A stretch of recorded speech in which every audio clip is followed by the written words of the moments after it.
Established in 2015, the Canadian Animal Health Surveillance System, or CAS, is proud to be a division of the National Farmed Animal Health and Welfare Council. We are focused on the generation, exchange, and application of data-driven information in order to track animal health and detect and respond to changing patterns of disease. Why is animal health surveillance important? Data inspires confidence. Surveillance allows us to demonstrate animal health and provide assurance to consumers and trading partners.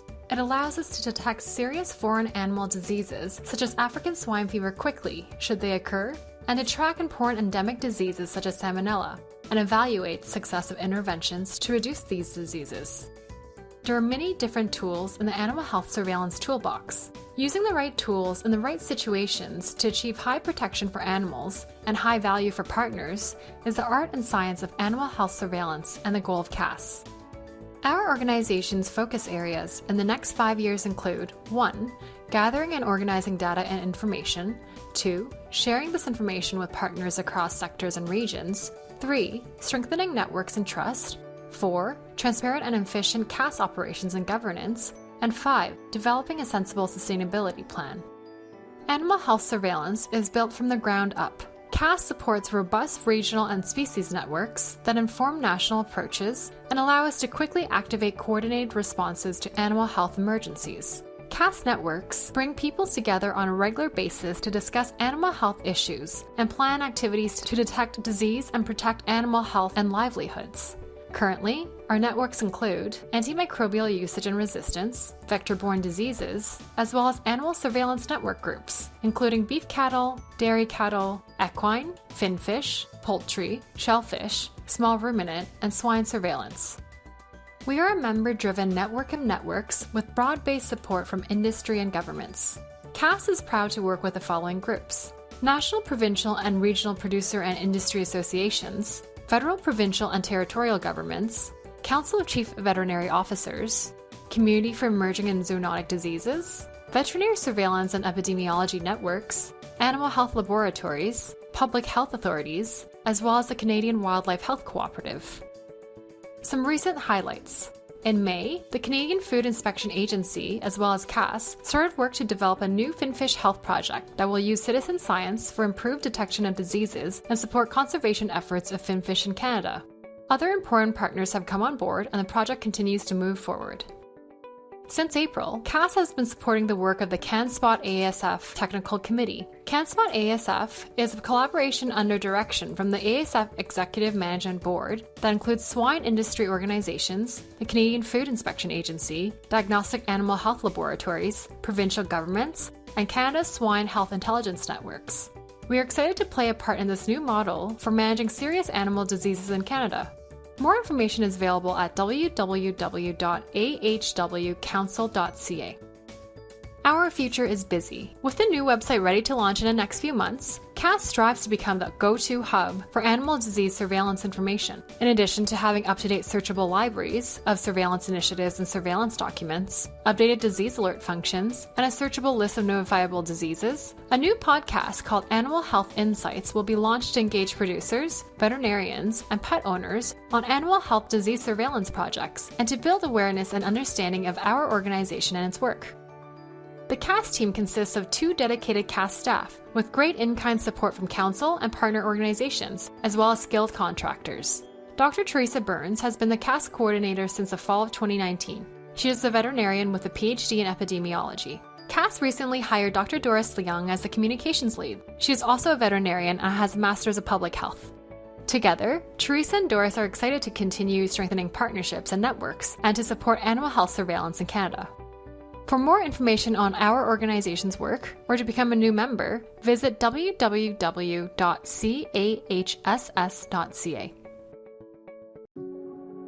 Canada is fortunate to have dedicated producers and livestock associations who carefully advance our industry and reputation while providing for communities both near and far. But what if one day everything we've worked for changed? We've now all experienced a pandemic. We've watched the COVID-19 waves and we've seen firsthand border closure, supply chain disruption, shifting priorities, and threats to our livelihood. Disease has quickly etched its way into our history. But for some, the risk has always been on the radar. The Animal Health Emergency Management Team is working hard, like you, to minimize the impact of serious livestock and poultry diseases. Collaborating with industry, government, and others, we are making a difference through the development of protocols, training opportunities, and new resources. Recognizing that during an emergency, time is a precious commodity, we are helping to prepare and safeguard a vital Canadian industry.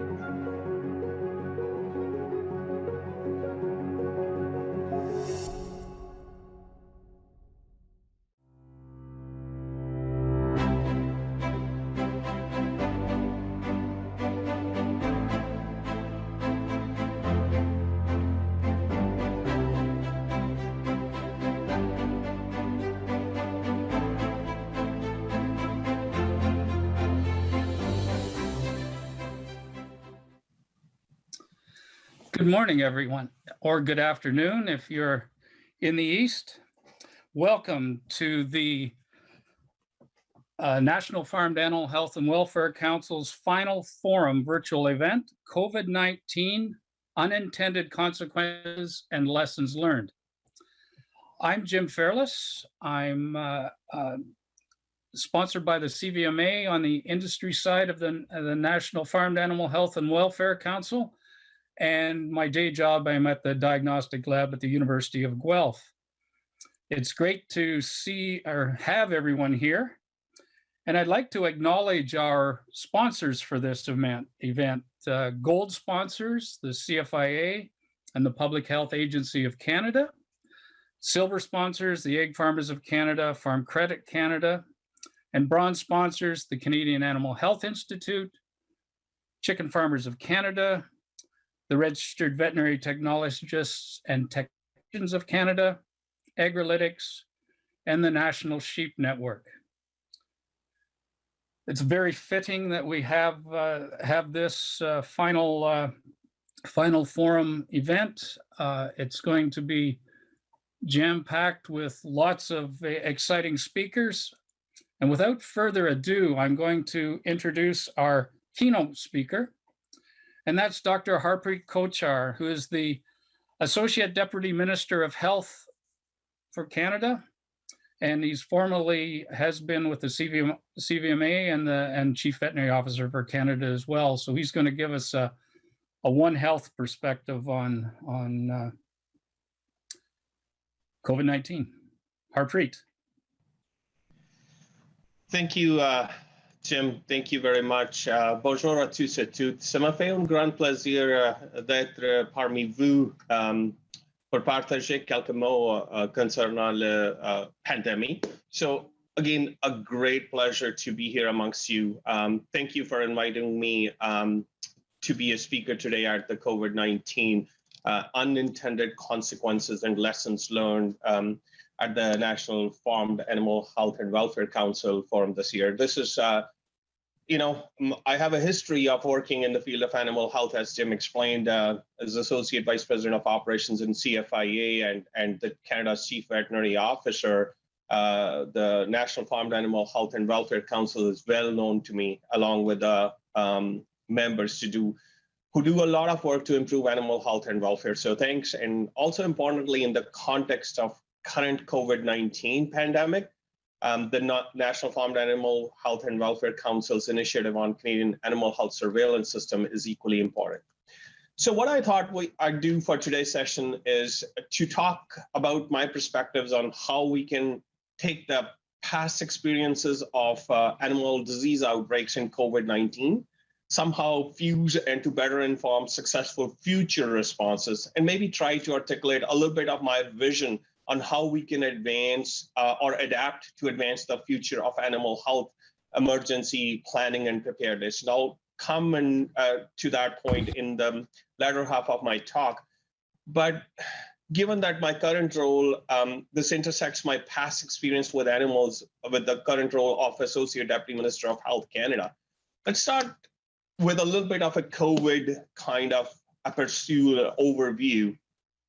Beginning of the year, when the first reports of flu-like pathogen came out of China, not much was known at that time what this new coronavirus is, which ultimately became known as COVID-19, turned into one of the greatest health emergencies of our time.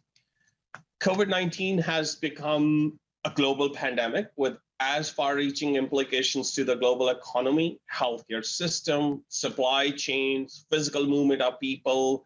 Last but not the least, it has had greatest toll on humans. It has caused sickness with unknown individual outcomes, from deaths to ongoing health issues of varying sorts, spreading from a symptomatic infection, and has an impact on not only the physical health, but also on mental health due to the range of stresses people are now under.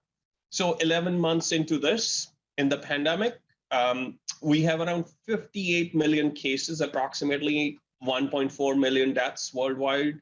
And in Canada, as I look at the numbers, if not every hour, every day for sure, 330,000 plus cases with 11,500 plus deaths in Canada. Right now, it appears that projections of virus has generally been leaning towards growing, not shrinking. Here in Canada, we are in what we call the second wave of resurgence of COVID-19. Some countries are now in their third, and there remains work to be done to snuff out the transmission of this disease. And for some countries, the waves never ended, it just kept on guiding.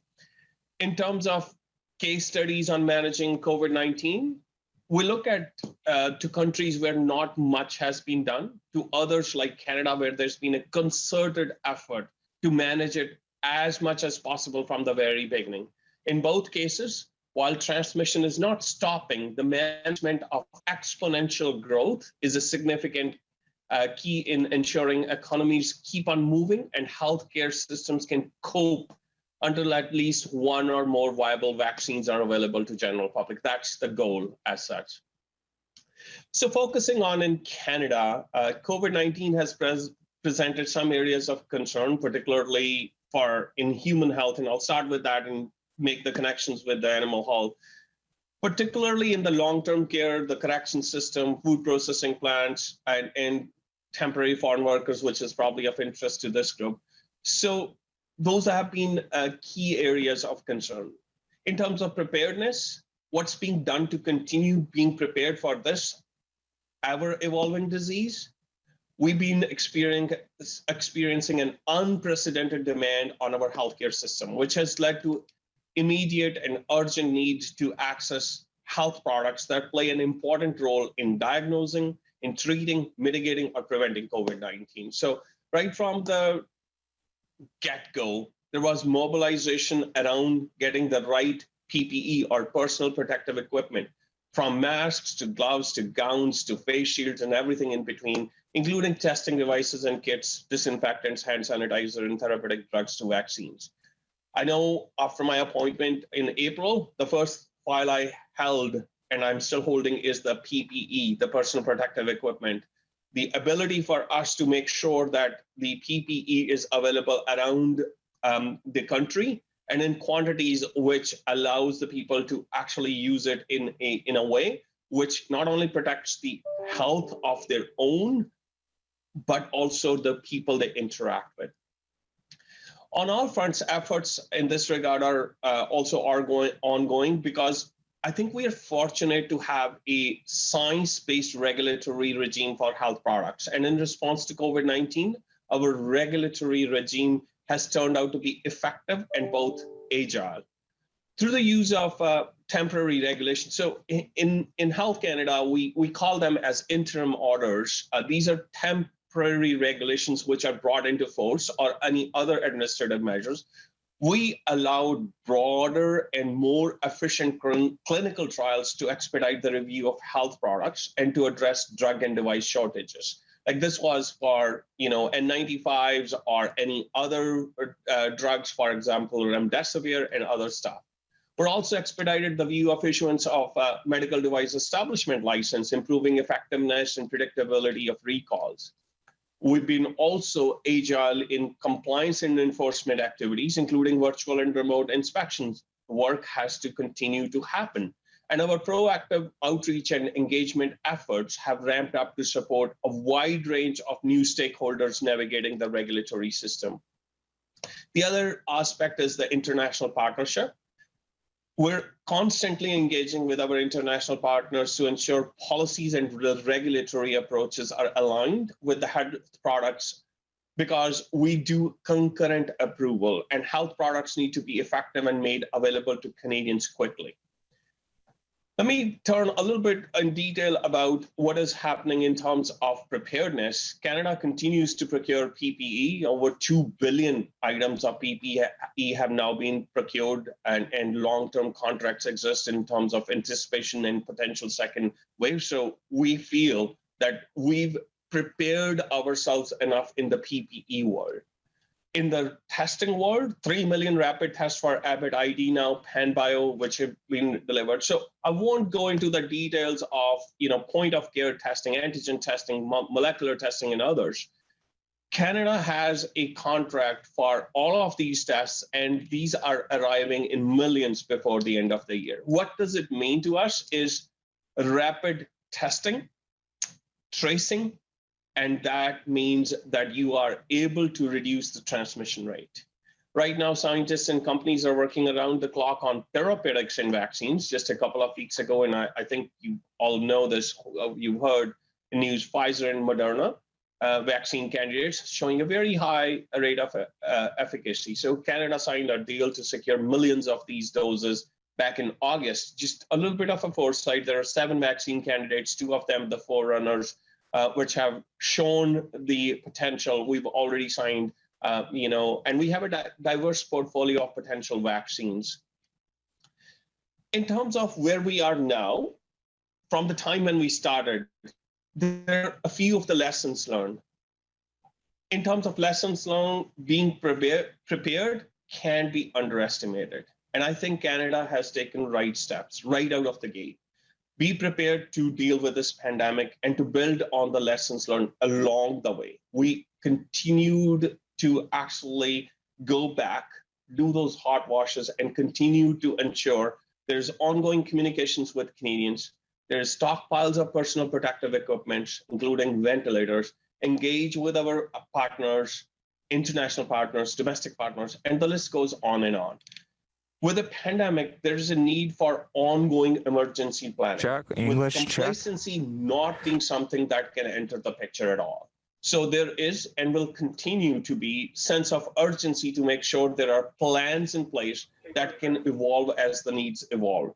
And I think preparedness through tabletop exercises, foresight exercises, which support efforts strategically in managing the impact of any pandemic are important and are happening. Note these points because these are important both in the human health and the animal health emergencies. This pandemic has also highlighted the human resource component, the health human resource component. Having access to trained health human resources and in relevant supporting roles in the management of high consequence pathogens is indeed very important.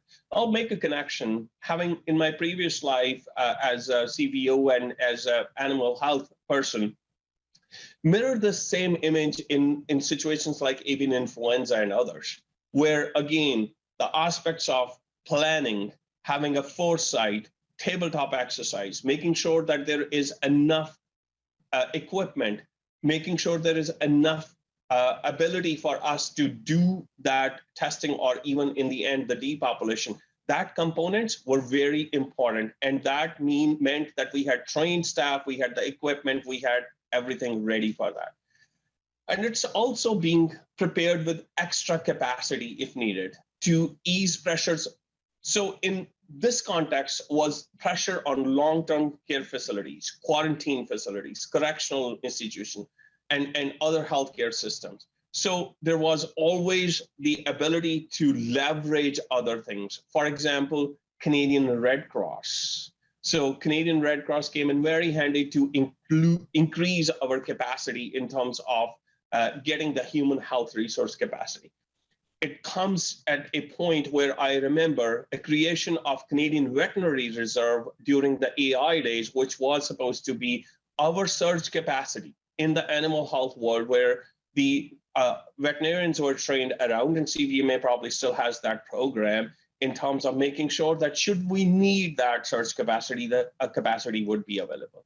And having teams trained and ready to go in the area of epidemiology, infection prevention and control, healthcare aides, and general support workers, this was actually an important piece which we really saw in various settings, very important.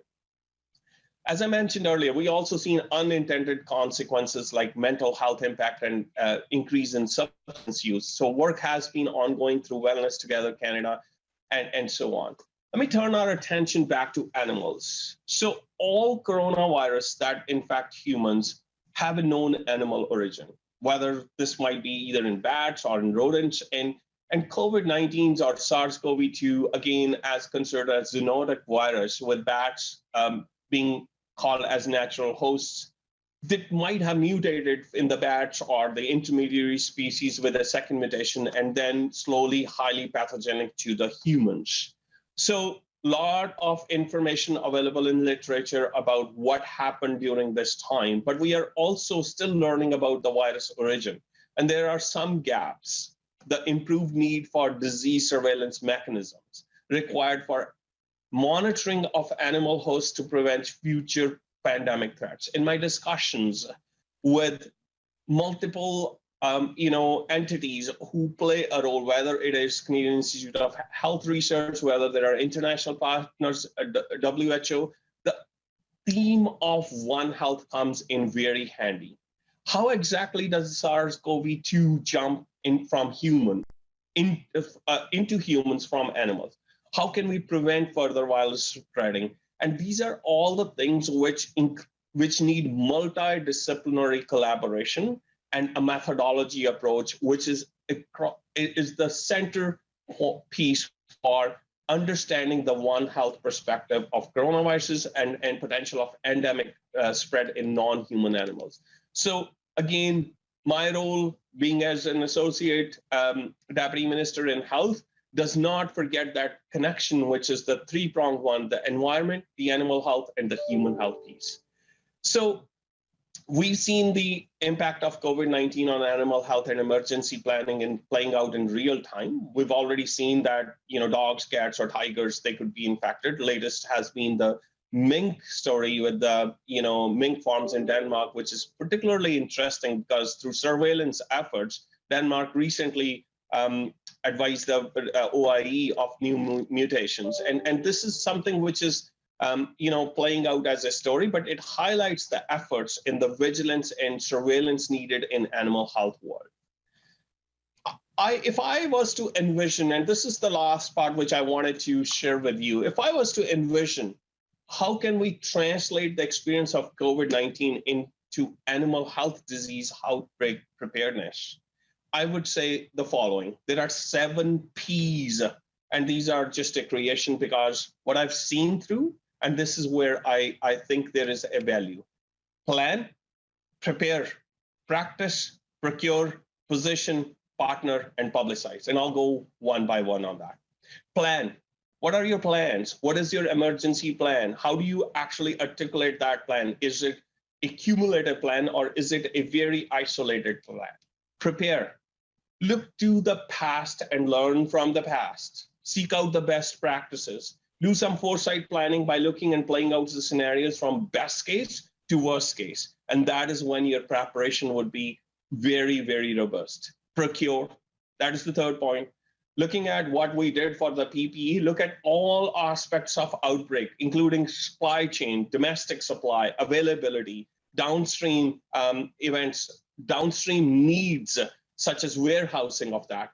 All of that has to be taken into consideration. These are the things which I learned into this job in terms of the procurement pieces. Practice, even though we've had the tabletop exercise, there is a value. We recently did have an internal tabletop exercise in the middle of this pandemic. There's always a good time to do that foresight piece. There's always a good time to do a tabletop exercise in between also, although these are best done at the peacetime. And sure, the sources, basically in terms of where you are actually making sure your procurement is happening for example, diversifying the portfolio. And also, I'm going to mention something which is close to my heart in this way, in terms of, PPE.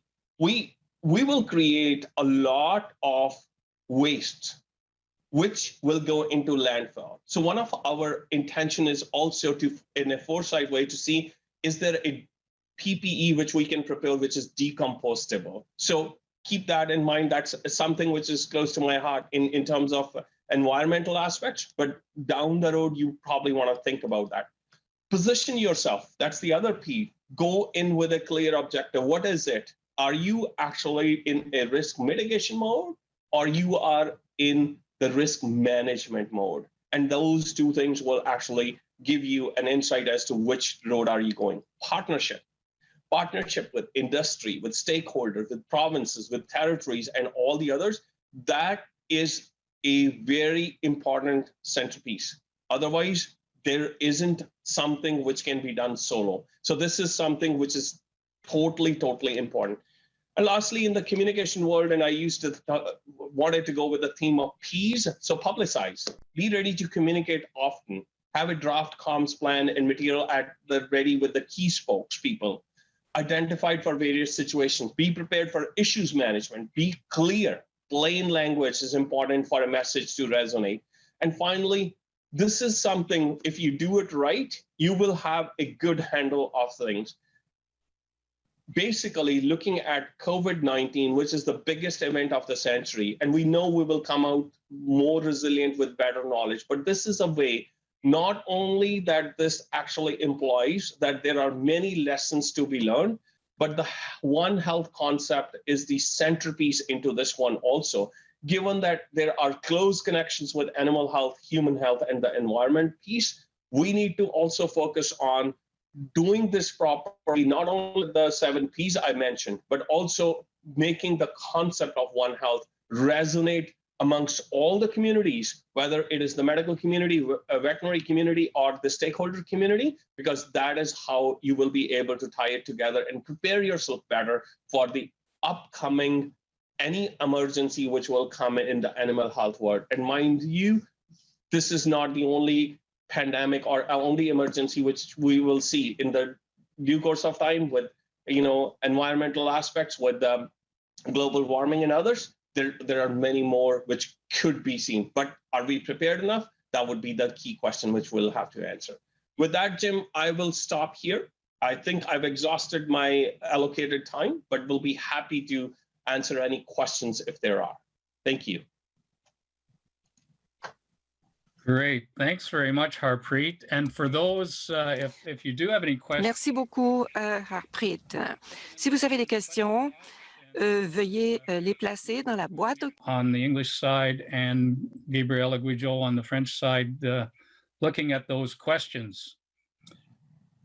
I don't think we have any right at the moment, but I've got at least 2 for you. Number one, I'm kind of putting my lab hat on here.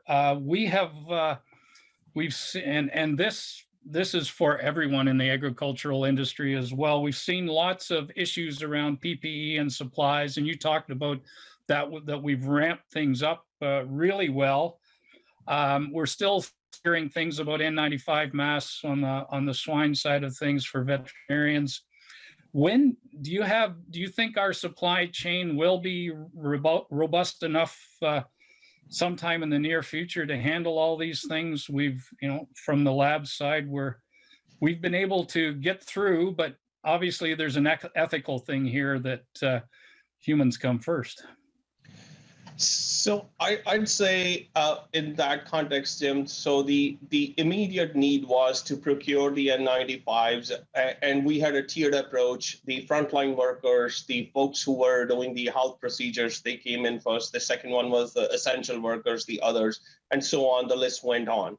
In the very initial phase, there was although we had planned it well, we had procured the things well, there was an overall supply chain breakage. So the amount of stuff which we used to get was either from Asia, China, and from other countries, and even the manufacturing facilities for N95, 3Ms, and others was in those. So the supply chains got interrupted. So that caused us a big issue.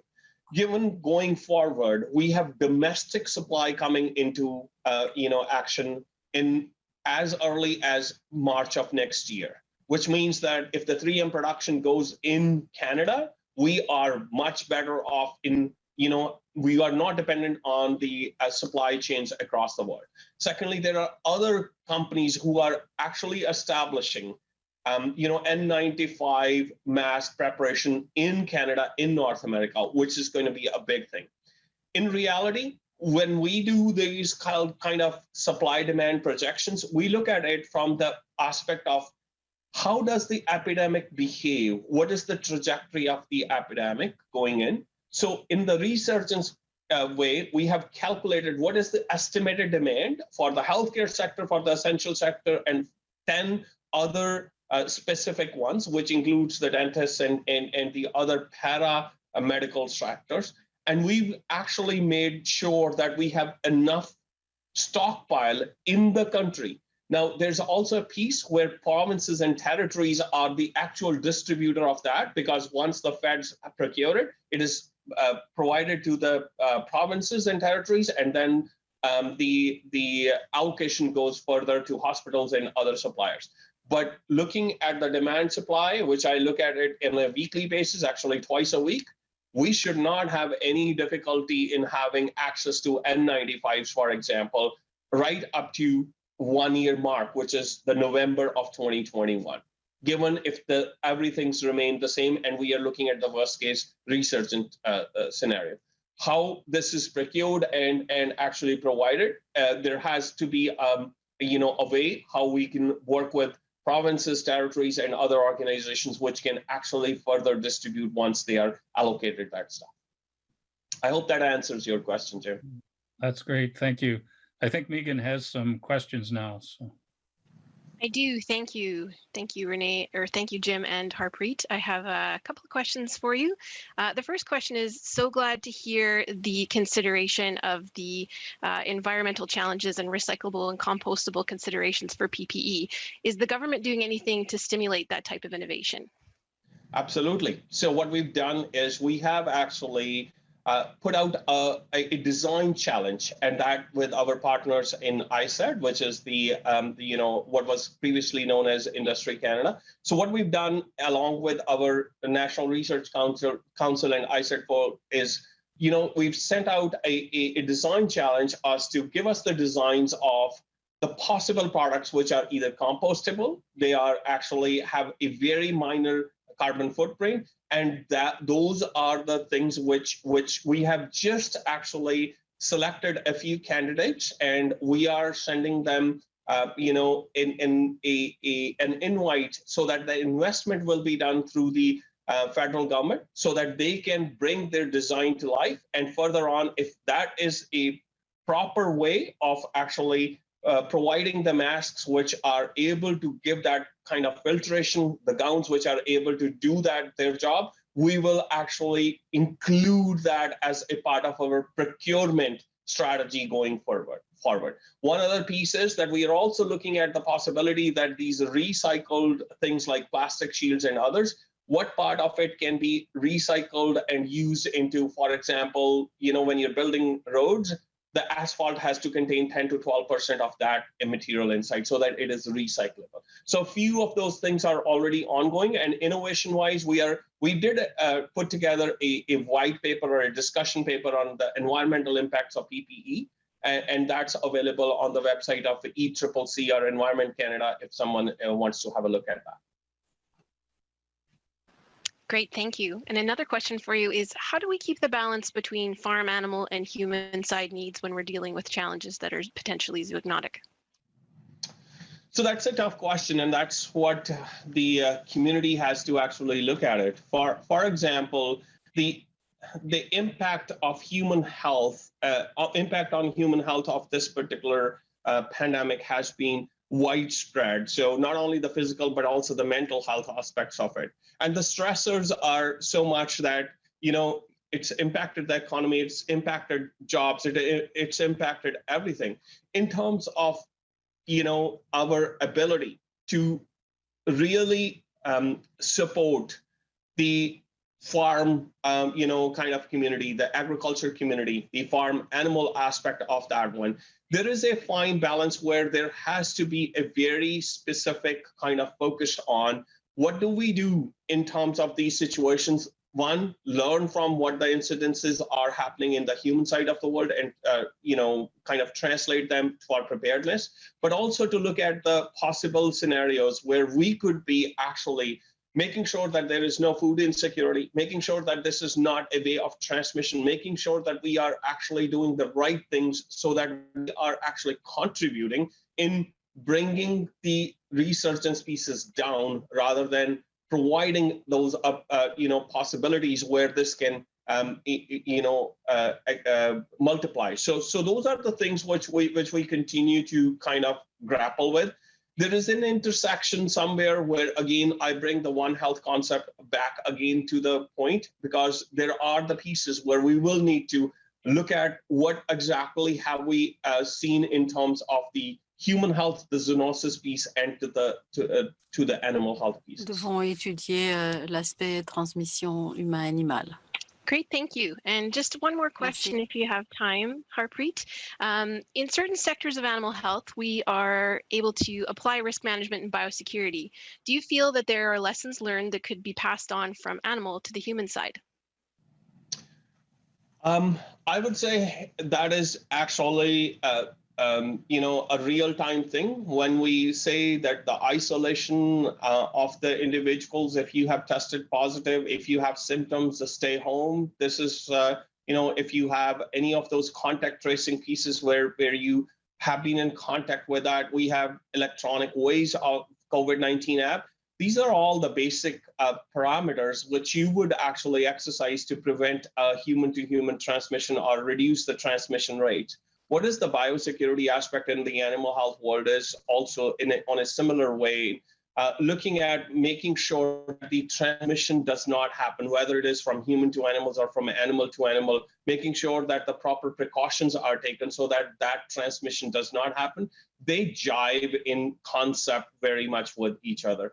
And there are, things which will come out with the lessons learned onto how did we do in our contact tracing? How did we do in terms of making sure that we tested, segregated, isolated, retested, and made sure that there wasn't any transmission? What was the impact of all of these aspects? And how can we translate that into the animal health world and the biosecurity world? That would be an important piece which we'll probably come to a discussion at a later time based on the experiences which we'll have from the COVID-19 human health aspects.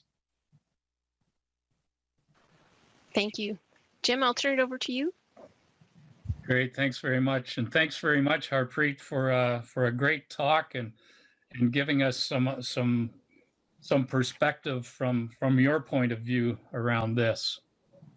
Thank you.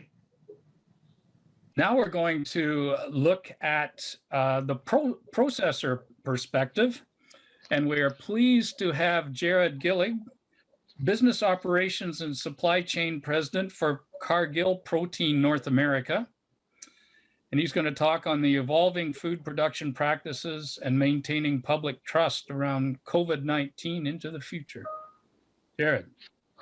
All right, thanks, Jim. Thanks for having me this morning or this afternoon for many of us on the panel and enjoy the discussion and just calling out to Harpreet there that as he went through the 7 Ps, as he called it, I think as we go through this presentation, you'll see a lot of that highlighted. So really enjoyed that conversation and thanks for sharing.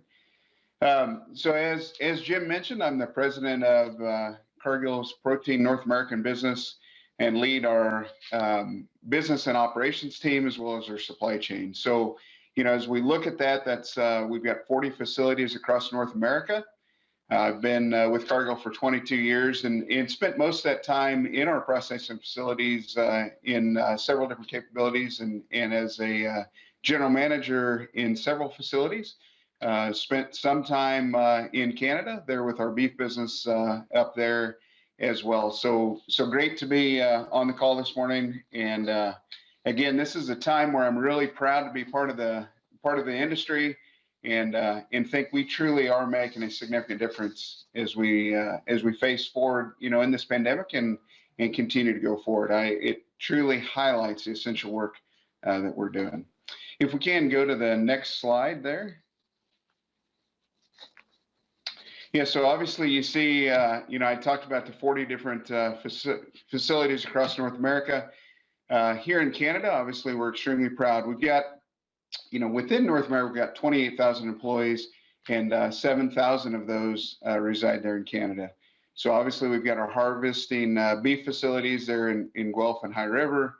We've got our cage-ready facilities there. They're scattered across Canada. Ground beef operations, and also our chicken operations there in Ontario. So, in addition to that, we've got a vibrant presence in our ag supply chain from a Cargill representation as well as animal nutrition. The next slide there. At Cargill, our mission is to feed the world in a safe and responsible manner, and we want to do that in a sustainable way. Our experience through COVID has really stressed one thing, and that truly is the value that we have of doing the right thing, putting people first, and making sure we can reach higher. And, really highlighting the first bullet point there of putting people first. I think as we went through COVID-19, the lens at which we were making decisions was literally around our employees and around our communities, and making sure what we were doing and how we were affecting from a business standpoint with our customers, but always reflecting back on, from a producer standpoint, as well as our employees there, and putting people first. So, clearly they're at the heart of everything we do. Time and again, COVID has really stressed the dedication and commitment we have to our employees, as I mentioned. The strength and relationship with our customers is evident. And I think that was really called out as we went through COVID and had to flex different supplies, right? As you think of the food service and the retail aspects of the business, just the changes we made and the flexibility we had within our supply chain, I think was absolutely critical. And we'll talk about that more as we keep going here. The next slide. And when we think about the essential part of being with our essential workers and just being able to provide beef across Canada and more importantly, protein across Canada, you really think about the producers, and it genuinely does start with our producers. So, I would be remiss not to thank all the producers that are joining us today and really calling out the work. I mean, as we think of a supply chain, hopefully everybody understands, and I'm sure everybody here does, but it's very important as we tell our story that supply chain literally starts with those producers. And it is really critical to highlight that our producer group is on the front lines of this as we're going through COVID-19 as well. We think about the disruptions and some of the stuff we've seen, particularly in High River. I mean, you've seen, we had a few more issues. Obviously, read headlines in High River, and as we worked through that, we went through it with the lens of producers and figured out how can we do this different, and what does different look like.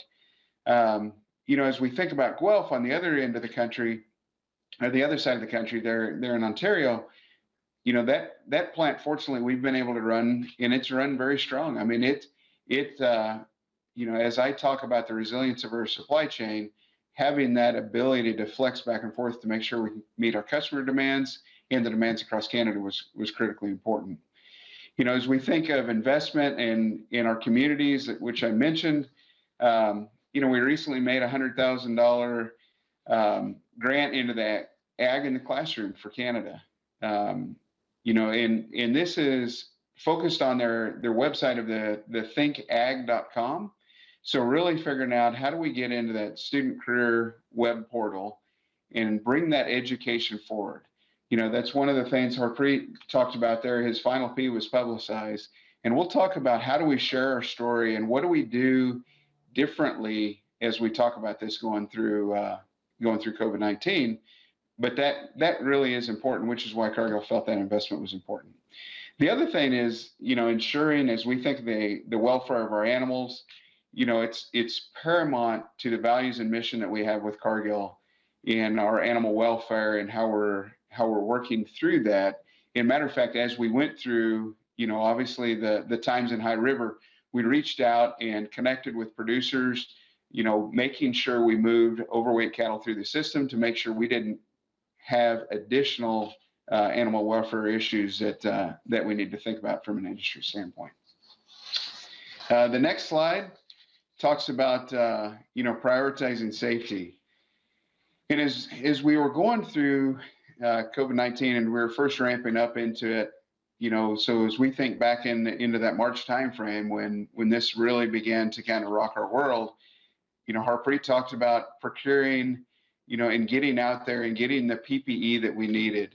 And it was just the availability. And that was a great call out, because it was the lack of that availability, because there was so much need in such a short time frame, across our industry. We really struggled with that.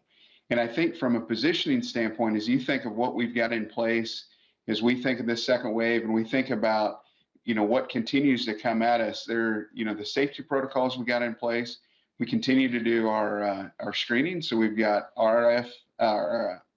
we've got remote screening that we do as we go through our facility. We're doing checks throughout the day, from a temperature standpoint. Obviously, the cleaning, what we've done with additional sanitation, the barriers we've put in place. We've got the mandatory mask protocols within our facilities. There's a myriad of stuff that we've put into place and we've sustained. And I think as we continue to talk about it, it really is understanding what that fatigue looks like and making sure that we're staying ahead of that as we continue to face into this global pandemic. I mean, we're months into this, and it's making sure that we stay diligent with that. Some of the other things that as we first went into the pandemic, obviously we did the 80 hours for our employees. So there was, as folks were being hit hard right at the start of this, really trying to understand how do we best help them and make sure we do stay with that lens of putting our team first. And we felt like that was extremely important. The other thing that I'll talk about is, as we think of the evolution that has occurred, we actually have done a locker room and cafeteria expansion in our facilities there within High River and Guelph.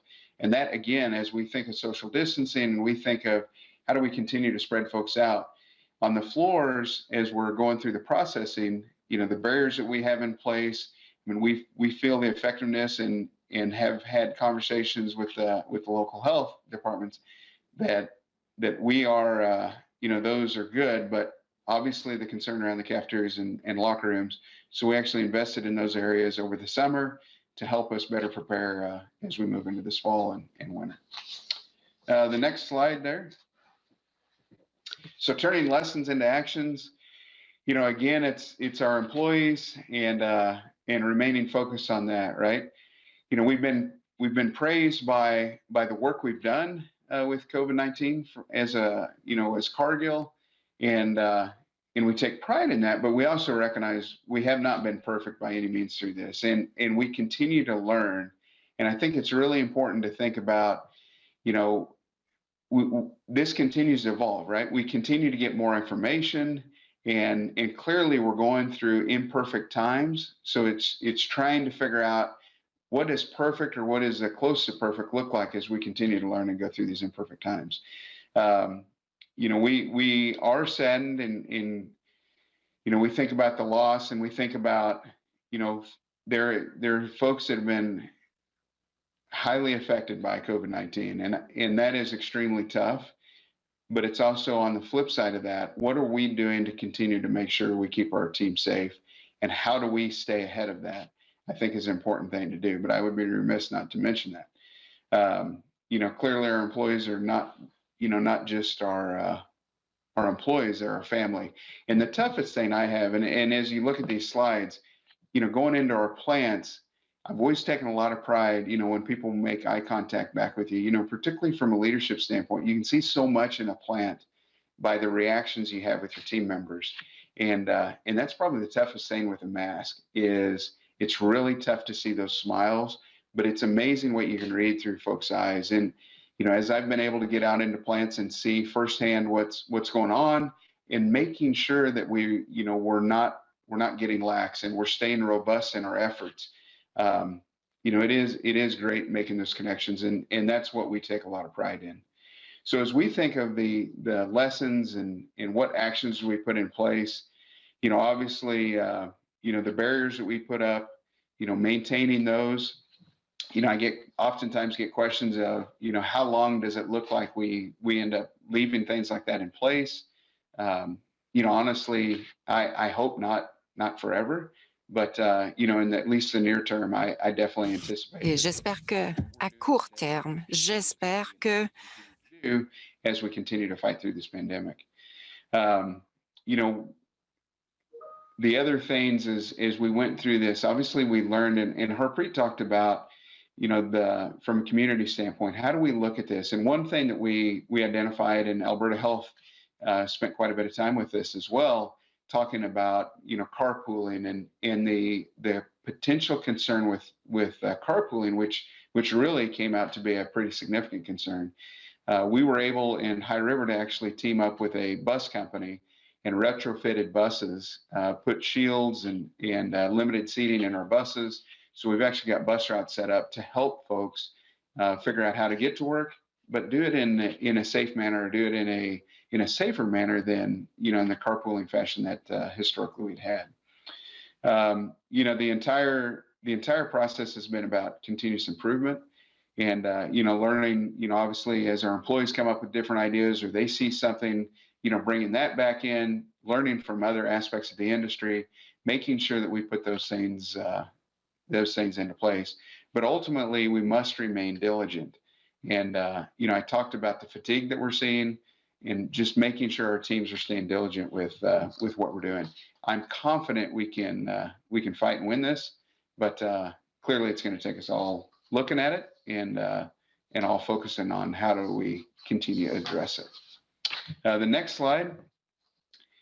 So how do we move forward? And we think of first, we're going to use this experience to shape our future. Obviously continue to be good neighbors. That's something Cargill takes a lot of pride in, is the work we've done in our communities, learn, and we continue to grow through this, communication with our consumers, with our customers. We talked about telling our story and how do we do that? And not only telling our story of, what we're doing from the supply chain to keep protein rolling into our consumers, but more importantly, what is that story and how do we tell the story of all the work that our employees are doing in our facilities? Alberta Beef actually did a video for our High River team of walking out and saying thank you, and they're it was obviously as a producer group going back and having the employees see that and having the employees understand that the critical work they are doing, not only from the producer community, but as we go out into the consumers across Canada. That was something great to do. But again, it's all about telling that story and how do we make sure we look at that communication and what can we continue to do to build on that communication. So as we really think about moving ahead, it's transparency. It's making sure that we can look at our actions and the roles we play in this animal supply chain, being responsible both from a production standpoint as we look at our employees. Obviously, I've hit on that a lot, but also thinking about how do we support our communities? How do we make sure that we're reaching out and from a communication standpoint, which we've had great feedback from, but making sure we continue to create those connections and where can we help? And then, thinking of Canada across Canada, making sure we keep beef in the forefront, right? From a nutrition and a value and just what we provide Canadians every day. Our mission has never been more important, clearly, in delivering food, feed, and ingredients that nourish people and animals. So with that, we can open it up to questions, Jim, but But again, appreciate the opportunity to share a little bit from Cargill's perspective here. Great, thanks, Jared, for those insightful words on the perspective from the processor. We have one question here to start with. So, from a supply chain perspective, we have, you're building resilience in the plant and things like that. But how do we build resilience in the whole system, knowing that we've got a border and there may be some border closures or disruptions like that to make sure that we have efficient and timely abattoir system in Canada for access to Canadian animals to the U.S. and vice versa.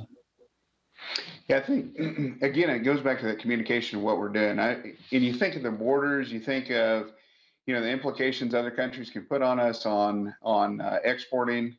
Obviously we've got a situation like that. That has occurred. I mean, in our as we think of High River in China, the exports we got into China, that comprises about 6% of what we ship out of High River. But fortunately, we are able to move that into other locations. We continue to work with the Chinese government in what we've got in place.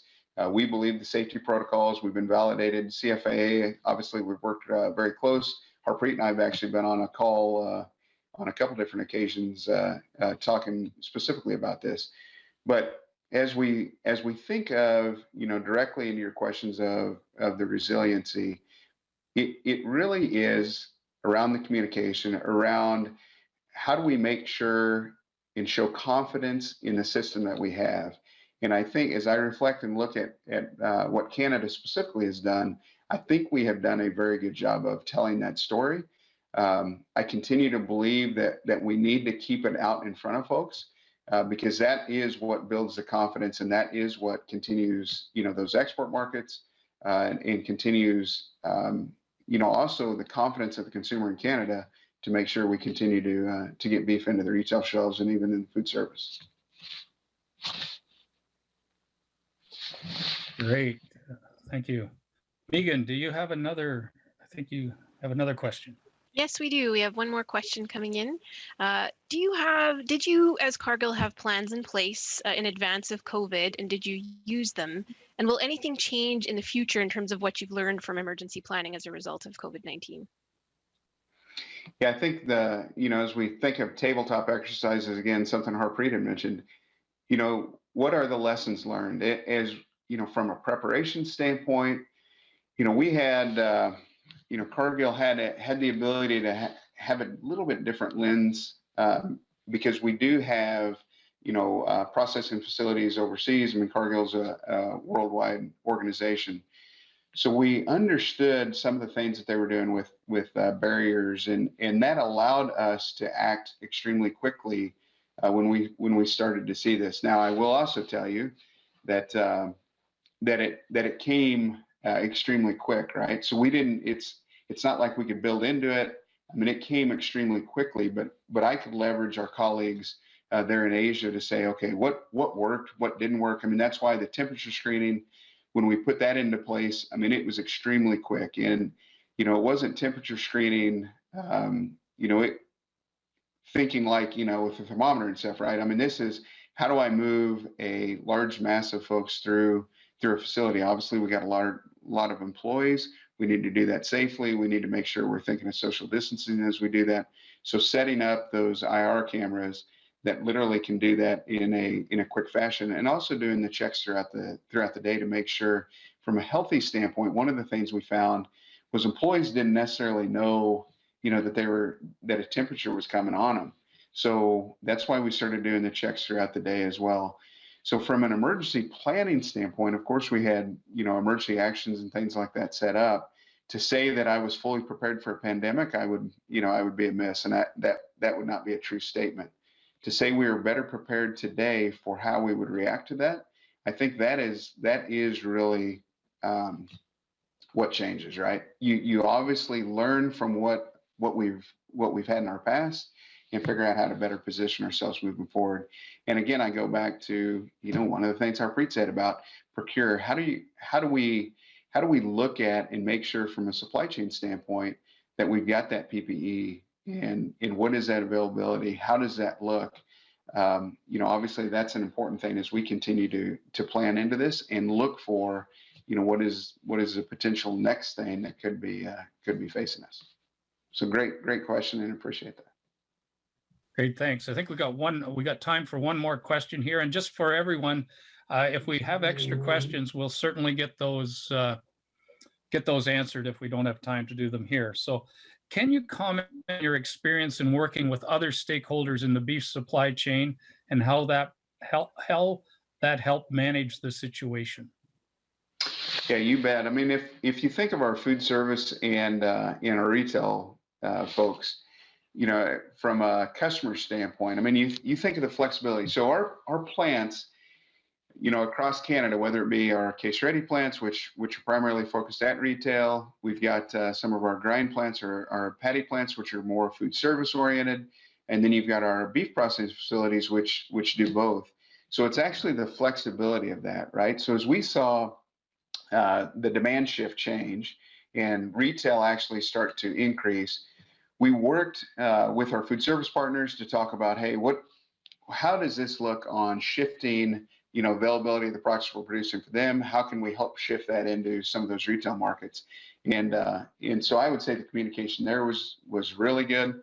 The communication, as we think of the producer groups, I talked about Alberta beef, but also the CCA and the work we did across Canada with the producers to make sure, how do we help keep cattle flowing into the markets? And as I mentioned, Guelph, we remain and continue to be extremely strong throughout this. Obviously in High River, we had some opportunities, and in just making sure that we opened up that line of communication to talk about what are we seeing, as we did end up taking the plant there in High River down for a period of time, having that communication, talking with producers about what does that look like? How do we bring it back? And in working to get the confidence, and help back to that producer group. I think those are probably two examples that I can give you, Jim, that talks about the importance of, and again, it goes back to that communication. What is that transparency and making sure we're communicating throughout the entire supply chain? Great, thanks very much, Jared, for those insightful words around the processor perspective. And speaking of the CCA, we're going to move to the next section now, and that's the industry association perspective. And we have with us to do that, we have John Ross, the executive director of the Canadian Pork Council, and we also have David Moss, the general manager of Canadian Cattlemen's Association, to give us the industry association perspective. Gentlemen. Well, thank you, Jim, and thanks to Harpreet and Jared as well. I think you'll see some themes in our presentation that carry on from what you heard previously, certainly around the communication. It's certainly proven to be a critical piece in terms of lessons learned. And I'm hesitant to say lessons learned because as we see case numbers increase almost daily here, at least in Alberta, and I know in other provinces as well, I'm almost fearful that this lessons learned conversation might be premature. But let's jump into it. Next slide, please, Andrew. So this presentation today, again, goes along the themes that we've heard up to this point. John and I are going to speak just in terms of what we saw and how the industry responded to at least the first wave of COVID. We will then move into the unexpected consequences in terms of animal agriculture. So you have a human pandemic and its impact on animal agriculture. We'll talk about lessons learned and at least the lessons up to date that we have so far, and then opportunity to adapt for the future. And I certainly take to heart some of Jared's comments in terms of, the mitigating factors and the work they put in to date has certainly had a positive effect on their production through this growing increase in cases that we're seeing currently. We're just not getting that same type of threat, I guess you will, to our supply chains that we saw at least in the first round of COVID impact. You also see the background slides here. Obviously, this would be the cattle background slide, and as we go through the presentation, there'll be a pork kind of focused look to the slide. So that will be a bit of a trigger for John and I to figure out who's up in terms of the presentation. So I'll hand it over to John, and next slide, please. All right, thank you very much, David, and also thanks folks for the opportunity to visit with you a little bit and to look at COVID and through the eyes of a producer lens, perhaps. And on the pork side, in many respects, we've been fortunate at the production level. We've certainly had some struggles and whatnot, but I wanted to pick out a couple of specific issues to highlight sort of how it unfolded at the pork level. And one of these is the impact on processing. And Jared's given us a pretty good overview, I think, of how Cargill responded on the beef side. And we really saw that on the pork side as well. So in our plants, problems with personnel that are sick or with family members that are sick, absenteeism at increasing levels, at higher levels than certainly what you'd like. People not only caring for themselves, caring for their families, but also worried about themselves and perhaps staying home for that and that reason.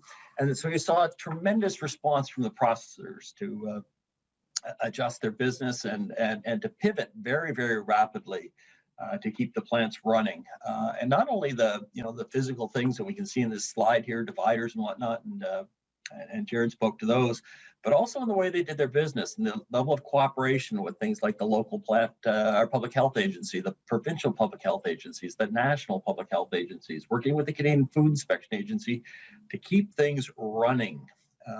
Very, very important. And notwithstanding all of that they did, they managed to keep the things running, but their ability to recover the value from the animals that they process also changed in this exercise. Is it unable to do all that fine skilled, fine knife work, get those cuts trimmed just perfectly, or perhaps pull the bones out and make them a little bit more valuable and available to a whole host of different markets.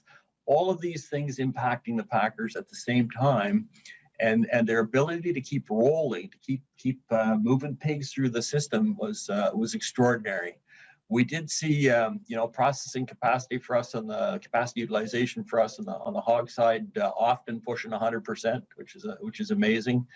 Normally in that high 80s, mid 90s kind of a range when we're running plants in normal conditions.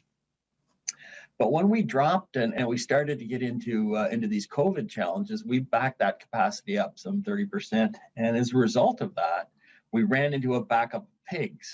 And we saw that in the spring as we ran into some problems in Eastern Canada.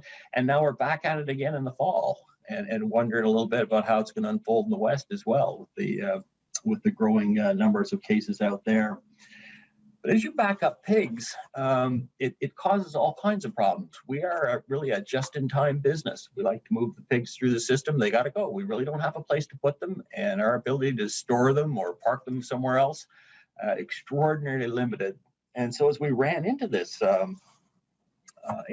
backup, what were the effects on producers? Well, obviously a mental health one to start with, right? Like, where do I send my pigs? What's going to happen to them? Physically, can I move them? We started to wonder a little bit about the animal welfare issues and how best to manage those. We had a market collapse. Prices for iso weans. So these are the feeder pigs that go into barns, down to effectively nothing during the pandemic. So a lot of these things coming on mind, and then of course the logistics around all of this. And again, it comes back to the idea that Jared spoke to about the cooperation, the collaboration of finding out how do we move pigs, where can we move them, and how do we keep the barns moving, how do we keep the pigs flowing. And one of the things you see is, of course, a tremendous increase in the movement of animals out of Eastern Canada moving west. Capacity shortages in the east move these animals into plants in Western Canada. But of course, the logistics around that, the animal welfare issues around that of long distance hauls and making sure that we get that right, all had to be managed. So an impact there at the processing side that showed up directly in the producer world. The other one that you move the slide here, the other one that we'd can't never not talk about in the hog industry is exports. We export about 70% of what we produce, either 65, something like that, percent in a box, and the rest live. But of those exports of pork, 40% of it goes to China. That's $1 billion market for us.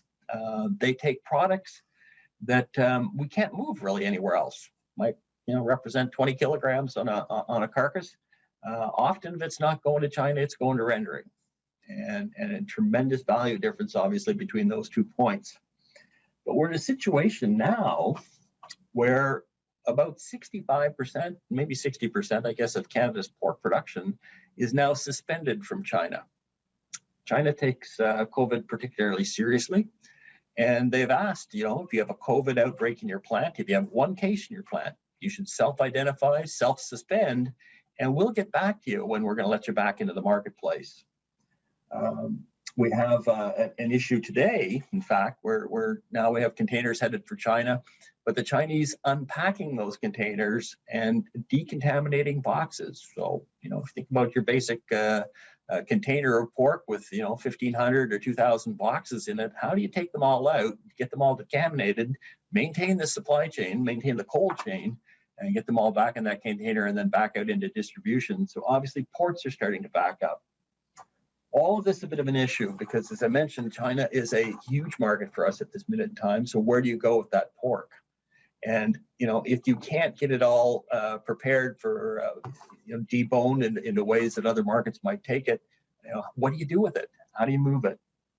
So this is obviously a big impact for us, and one that we worry about, and much attention being paid to, and much frustration, I might add as well. Move on to the next slide. And so what's the response, right? So all of these things are happening. They're all shocking the sector. And we talked a little bit, and I said Jared's done a good job of talking about the response at the processing level, but at the producer level, what had to get done? And basically, producers figured out how to hold pigs. And we actually are a lot better at than what we thought we were going to be. And I remember at the beginning of the rec, we had some discussions about, well, how are we going to do this? Can't be done, never done before. And we've managed to roll 100,000 pigs from one week to another, and through some really good gymnastics, some very good coordination, collaboration between our provincial pork organizations and the packers. They've been able to get them scheduled into processing in good order, and we've figured out how to roll these pigs forward. Certainly a lot of increased communication between the National Group Canadian Pork Council and our members, and then of course our members back out to their producers, and much more intensive discussions than what we had before. So before we were kind of occasionally meeting, and now it's a much more routine event, weekly at the least. Stepped up our advocacy with governments, and that's changed over time as to what we talk to government about. Initially, a lot of discussion about just the basics. Can we get personal protective equipment for our guys? Right, we wear them in barns. We need them for our teams. Moved on to a little bit of access to temporary foreign workers, and unlike the horticulture and the side of the business, which has a tremendous reliance on seasonal guys, we have a little bit more of a streamlined need in the pork side, but these temporary foreign workers, again, important source of labor for us and for our farms. So we're worried about that. How would that work? Then we got into the backlogs and what the consequences of those would be, and how we might adapt. So we spent a lot of time working with government on just informing them of how that was all unfolding. And then we got into the market collapse and the impact of that. What are those depressed prices that producers are seeing, and can we, how are we going to manage our way through that, and particularly in that uncertainty of how you get there.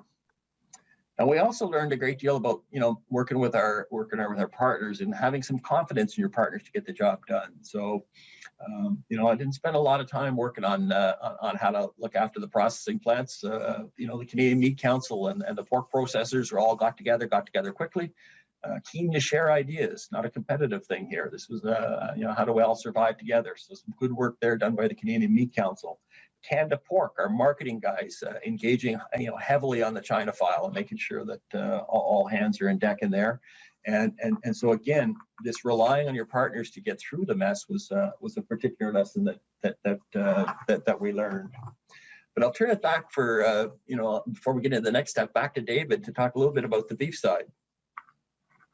Thanks, John. And next slide, please, Andrew. So from a beef perspective, very similar to what you heard from John, obviously recognized, 15th of March that we had a pandemic on our hands that we needed to respond to. We have an emergency response plan. I'm sure other organizations and species groups do as well. So we quickly took that out and started to deploy that plan. And obviously, as you work those plans off of a desktop exercise and into the real world, you quickly realize where you can improve your plan. But we'll talk about that in some of the lessons learned later on. So certainly the first few steps that we had in early March, mid-March, was to start to assemble cross-organizational teams. So these are groups of organizations, not only just within CCA, but the Canadian Cattlemen Association, but also organizations across Canada. So whether that be the cattle feeders, it included media, science, researchers, stakeholders across industry that had influence on policy, and start to have daily, weekly, whatever was required type of meetings, of course, all on Zoom and MS Teams. We're all probably getting tired of that as we see here on yet another one today.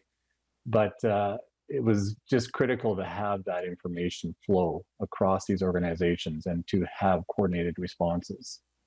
Another major focus was ensuring business continuity. And we put a lot of effort in that, ensuring borders remained open and trade continued. We developed health protocols for cattle sales, for example, for branding and for other activities, just anything that would require process and protocol and procedures to ensure safety of our producers and the work that they do. We also ensured agriculture was deemed an essential service. There was some gray in terms of what was going to be essential and what was not. There was some early discussion about whether our production, John talked about 70% of their production that are exported, were about 55%, whether those products could move across international boundaries. And so we quickly addressed that and had that dealt with very early in this pandemic outbreak. Other aspects included inspection services. There was concerns about the ability for the plants to have enough inspection services, not only just throughout the day, but even if required into overtime. So we quickly ensured that that was in place. As well, we set up things like monitoring services. Harpreet talked about PPEs and having enough supplies on hand. And so we monitored those supplies across the supply chain and reported back on a daily, weekly basis. Communication, and that's going to be a big part of the theme again today in our presentation, is we set up numerous aspects around communication. Town hall meetings, we had over 1,000 people attending several of our town hall meetings to give weekly, monthly updates. We also engaged the media in kind of a town hall scrum environment, and that proved extremely productive. There was just a lot of media inquiry, and to have them all together in one place to answer the questions, to provide the key messages and consistency in key messages was really a major positive development and learning for us as we went forward. We involved ourselves with the Canadian Federation of Agriculture in a cross-media and multimedia, I should say, cross-Canada effort called Food for Thought. And this was centered around getting people aware where their food comes from, and certainly build the awareness of food security, provide comfort about food security, and we'll talk about some of that later on here as well. Finally, we worked around with the government, certainly on disaster recovery programs. The Fed Cattle Set-Aside program is a good example of that, and that is up running today and proving to be just a very critical piece of the puzzle to ensure producers have the ability to maintain markets and maintain robustness of those markets. And we worked as well with the governments on the business risk management programs. So there's just, as you stress test these programs in real life, like a pandemic, you start to see where some of the cracks in those programs exist. And certainly we brought that to the attention of government. The federal, provincial, territorial meetings are going on as we speak. And certainly BRM, business risk management, is a big part of that discussion and the feedback that we can give them basically real time and stress test through an actual pandemic. Next slide, please, Andrew.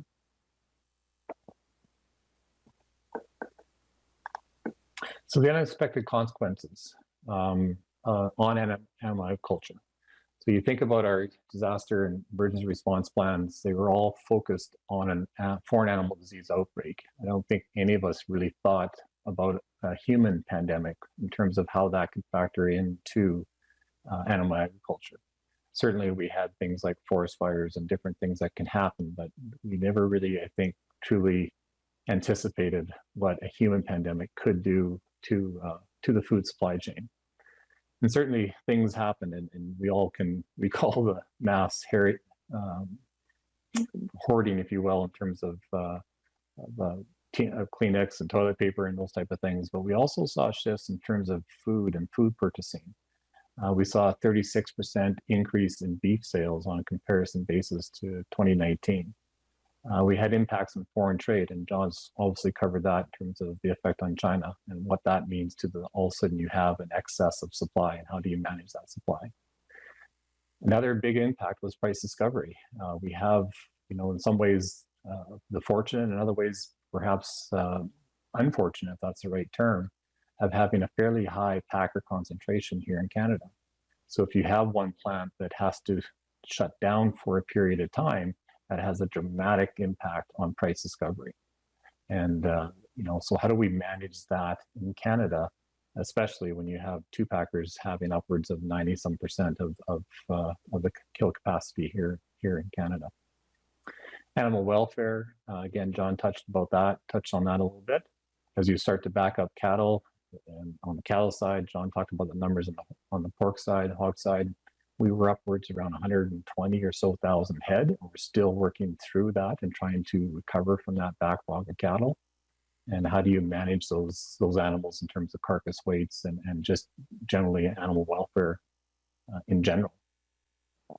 Zoonosis is obviously something you need to think about. Is there cross-contamination opportunities there? How do you mitigate that?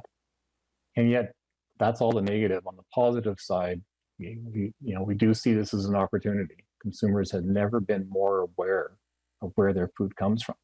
And the willingness to engage in those conversations is certainly now. And that's part of, I think, the lessons learned is we don't want to lose that opportunity. And so next slide, Andrew. So let's transition to some of the lessons learned. And as again, at the start of this conversation, we talked about, is this perhaps premature? I think we could say lessons learned so far. And one is that there are vulnerabilities to our supply chain, especially when you look in the high density type activities. So processing plants, harvesting, planting type activities where you have high densities of people working together. Now, I think as Jared's pointed out, we've learned a lot in how to manage health risk in those environments. Certainly in the processing plants, I think have demonstrated that very well. And I think, again, there's a lot of learning going on that's helping to mitigate that risk as we go forward. Another aspect is the human pandemic in some ways is, if you think about it, is incredibly aligned to a lesson learned about what a foreign animal disease outbreak could look in Canada. You think about the commingling between high density communities, frequent movements, often spanning large distances, and then just a general lack of prevention, preparedness, and coordinated response. Everything that's happening on the human pandemic side is something I think that we can look at very closely as replicating what could happen on a foreign animal disease outbreak. So again, let's not lose that opportunity to learn from this and make sure we put this into our emergency response plans on the animal side. Here's that communicate discussion that we've had several times so far. There's just a term, you cannot over communicate. And so be prepared to engage often and engage broadly. You just can't assume that if you've talked once, you've covered everybody. There's just so much communication. And even after you've communicated, did you communicate in a way that everybody understood the messages the same way? So test, communicate, test again. It's just proven to be so critical. Another piece that we think we learned, and John again alluded to it, is working together. Coordinated response. It's just so much more powerful to have a conversation with government when you have multiple species working together with the same issues, looking for the same solutions. It just makes response time so much quicker and so much more coordinated if you can align from a species to species standpoint. And that communication piece also extends out to the consumer side. So we saw irrational, emotionally based charged decision-making by consumers, giving them comfort that their food supply chain is safe, is robust, is resilient, is just absolutely critical. This is human, this is real, this is emotionally charged. We need to be respectful of that, and we need to give them comfort. And next slide, and I'll pass it back to you, John. Well, thanks very much, David. I'm just going to drill down on a couple of aspects here, because certainly the lessons that David mentioned are equally applicable to across the species, but certainly into the hog industry. And what I wanted to talk about is one of the lessons around disease surveillance. And you certainly see a lot of discussion, a lot of reporting on this as we run through COVID. And the challenges that, I guess, to be frank, there have been a lot of challenges around COVID testing. And we seem to be able to collect samples faster than we can process them. How do you keep running these labs? They can't go 24/7. What about trace outs? We're getting enough of that fast enough. Rapid testing. Here we are well into the break, and still no sense, just in my mind, of rapid tests. Every province seems to have a different approach. And in a big country like Canada, you think about the geography of this country, we shouldn't be surprised that we have different approaches by province, but are they as aligned as they should be? If we flip to the next step, next slide here, please. The nice thing about animals is a little easier than I think on the human side. And I think that we are in many spaces in a pretty good space on human tests or on surveillance on the animal side, but we still got an awful lot of work to do, and we got an awful lot of lessons to learn.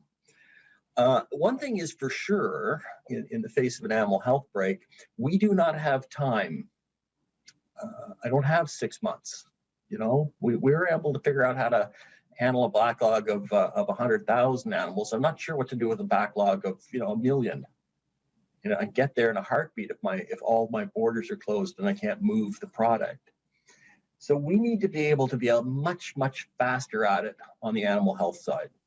We've got to run these diseases down quicker. We've got to be able to demonstrate where they are, where they're not. We've got to be able to demonstrate where we eradicate, and where we have, where's the animal, and how do we find it, and how do we eradicate it, and how do we do that in a heartbeat? And we just, the time constraint on the animal side is so much more intense. We have, I think, at least in animal agriculture, or at least in agriculture in general, a pretty good sense of how to work together with provinces. Constitutionally, agriculture is shared jurisdiction, and a lot of sort of historically working together back and forth. We have some groups. The National Farm Animal Health and Welfare Council is one of them, a fine example of the federal government, the provincial government, industry coming together to try to figure some of this stuff out. And within the National Farm Animal Health and Welfare Council, focus on surveillance. And out of this comes something called CanSpot ASF. So this is a kind of a new approach to how do we do surveillance on, for, in our case, just for African swine fever, but a different way of thinking about it, a different way of trying to get at resources that are available and get them deployed quickly. But we're certainly not done yet. We're not got our head around what to do with rapid tests, how to deploy them. In many respects, we sometimes fall back into our old way of thinking of some of the command and control structures, and this is my table and not yours, and we can't really work together on here. And we have a pursuit of the perfection in testing and whatnot, and maybe we need to start thinking a little bit different way. But one thing we've certainly seen in the relative to COVID and whatnot is we can't play this game, and we can't let it roll out this way on the animal health side. We have to be much faster, much nimbler. We're much more aligned with our Americans partners, for example, our international markets. It's a little bit, this is an area, quite frankly, that concerns me a great deal.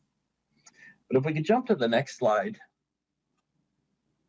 I think the other area that comes to mind as we work through planning on the animal health side, planning on the pork side for things like African swine fever,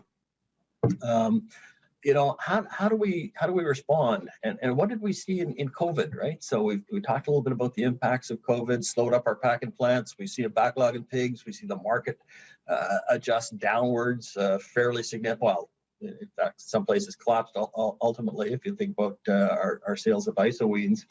And did the programs that we have in place, the business risk management suite that David referred to, did they do what they were supposed to do?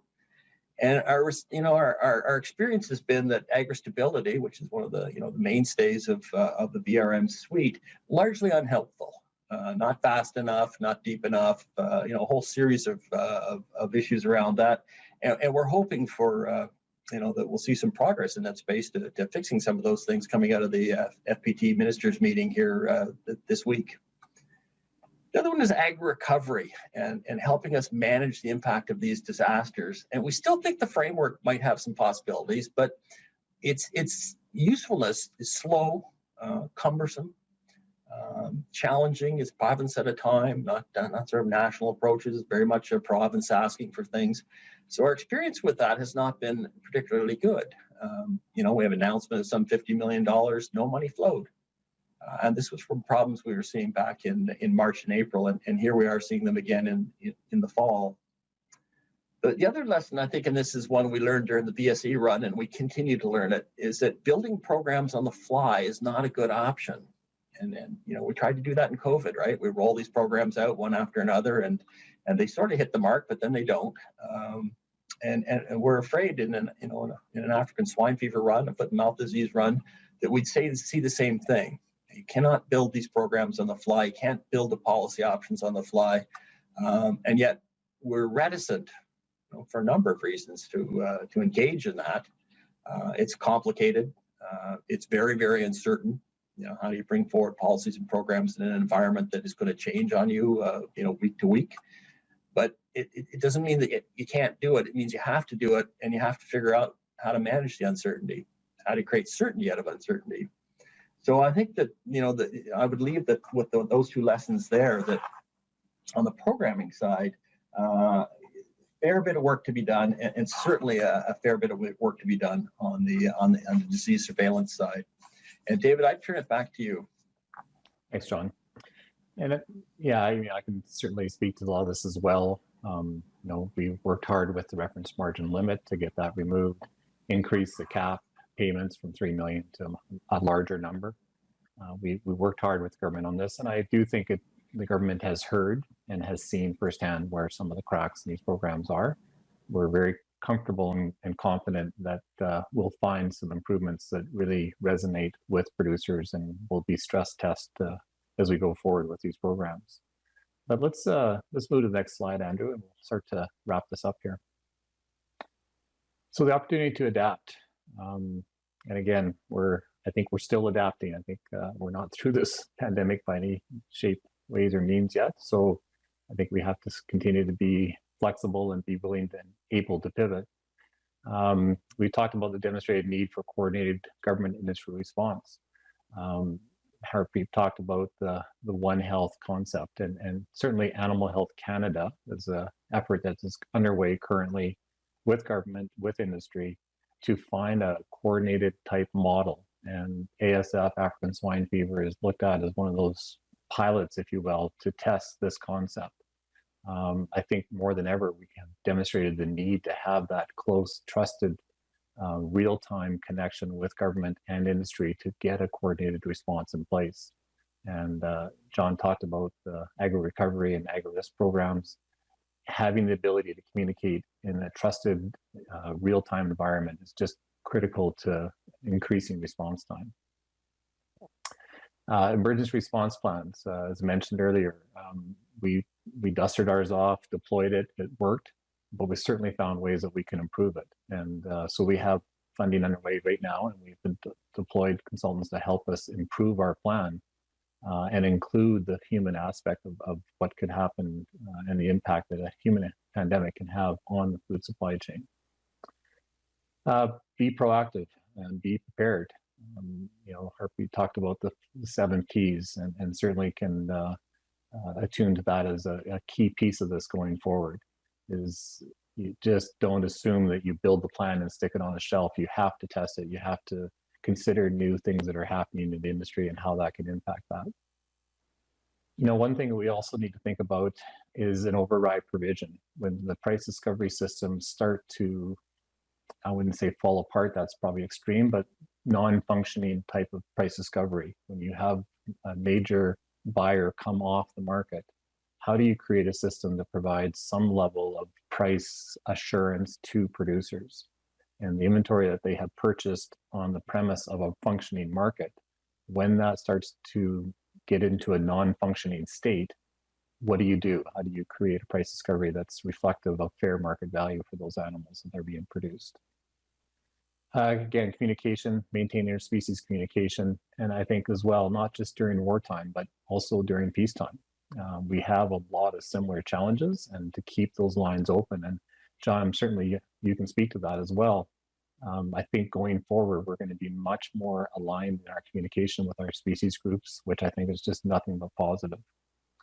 And we talked about this earlier in some of the other slides, but the consumers are engaged right now. So let's not lose that opportunity. They want to hear more. They're interested. And so let's seize on that opportunity. But John, I'll throw it over to you. I'm sure you have some thoughts on some of these points as well. Well, thank you very much, David. And certainly, you know, when I look at them in the context of Canadian Pork Council and you know, maybe the weaknesses, the cracks that have shown up here a little bit, that emergency response planning, and you know, how do we get the messages out? How do we keep going up? You know, not only what the plan is, but executing the plan.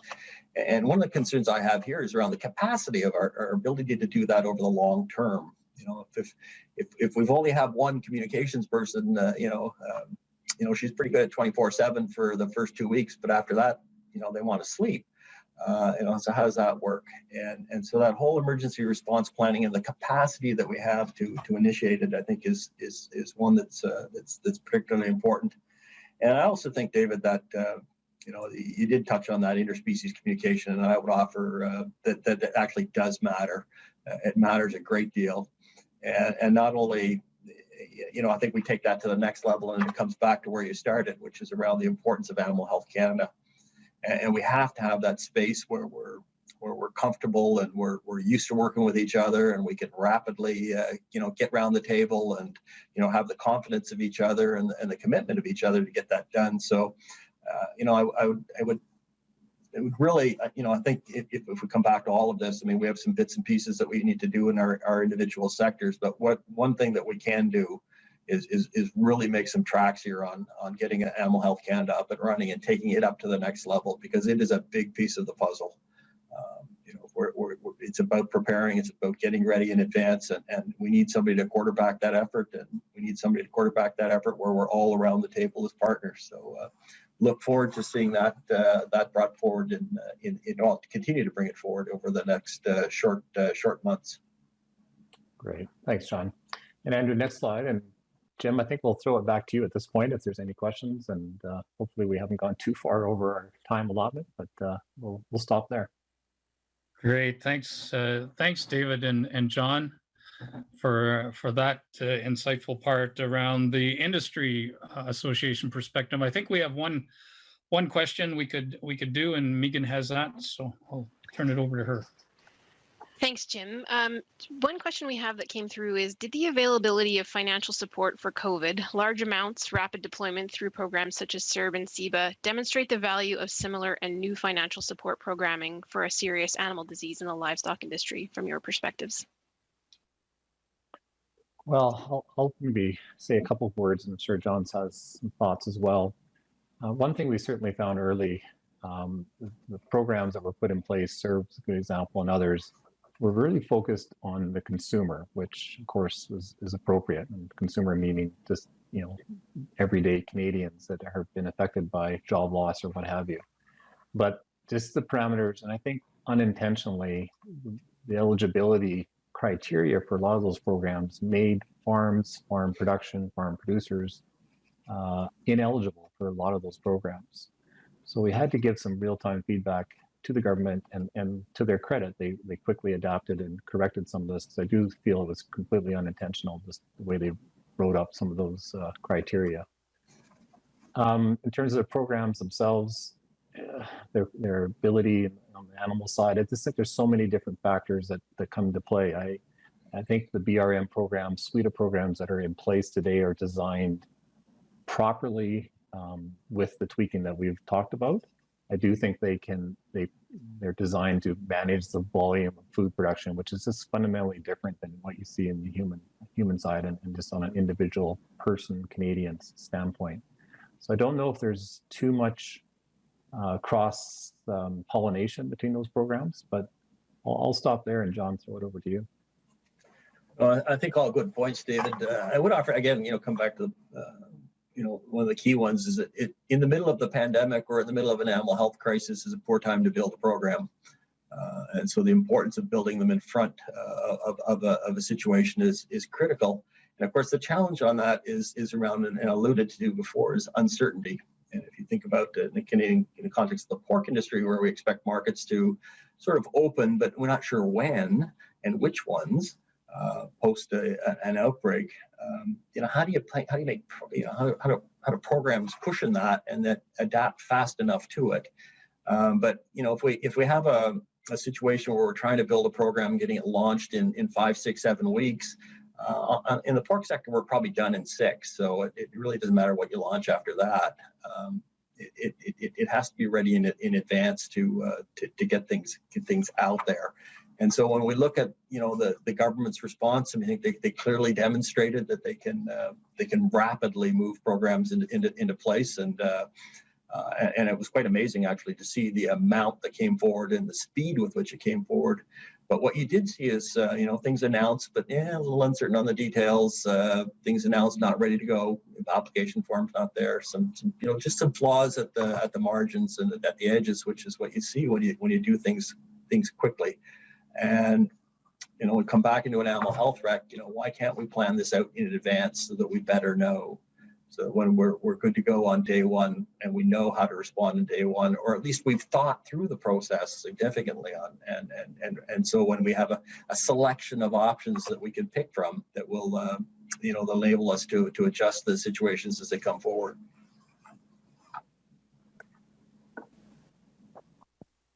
Jim? Okay, thanks very much, David and John, for your comments on that. And I think we, in the interest of time, we need to move forward. And if anybody does have any other questions, we have the panel discussion later on as well. So next, I'd like to, and both Jared and David and John have mentioned this, is the international market side of things and the challenges faced there. So we have Claire Sateau, who is with the Canadian Agri-Food Trade Allowance, that's going to give us a little insight into that perspective. Thank you. Can you hear me well? Okay, great. Thank you very much. First off, it's a pleasure to be here and among so many people who share an interest for trade and advancing the interest of Canada's agri-food sector. As you may know, CAFTA is the voice of Canadian agriculture and agri-food exporters, representing the 90% of farmers who depend on trade, the ranchers, producers, processors, and agri-food exporters who want to grow the economy through better access to international markets. So this includes the national associations representing the beef, pork, grain, cereals, oil seeds, pulses, as well as the sugar, malt, and processed foods industries. I like to say it's about the entire ag and food sector, but the supply managed commodities from a trade perspective. We represent over 90% of Canada's agri-food exports, about 60 billion annually, and an economic activity that supports about 1 million jobs across the country in agriculture and food manufacturing. So as you can tell, a diverse group, but one with a united voice when it comes to the need for trade and trade rules. We are inherently dependent on trade. As you've heard before, we export over half of everything we produce. That's 50% of our beef, 70% of our pork, 90% of our canola, and so on. So I'll provide a bit of background about CAFTA, and I'll speak to trade and the global context and some of our free trade agreements today. CAFTA is an advocacy organization with a sole mandate, and that is trade liberalization, the elimination of tariff and non-tariff barriers to enable commercially viable growth for agri-food exporters. We work on small acronyms that are really big deals for our members: the CETA, the CUSMA, the CPTPP, CKFTA, and as of last Saturday, now the CUK-TCA, which is a reference to the recently announced interim trade deal with the between Canada and the United Kingdom in the wake of Brexit.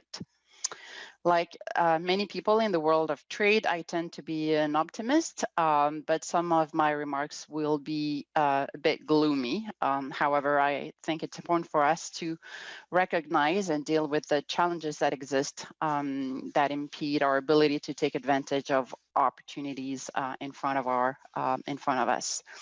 And I think if we were having the conversation a year ago, of course, it would have been a bit different. Last year, Canadian agri-food exports reached a record high of 60 billion.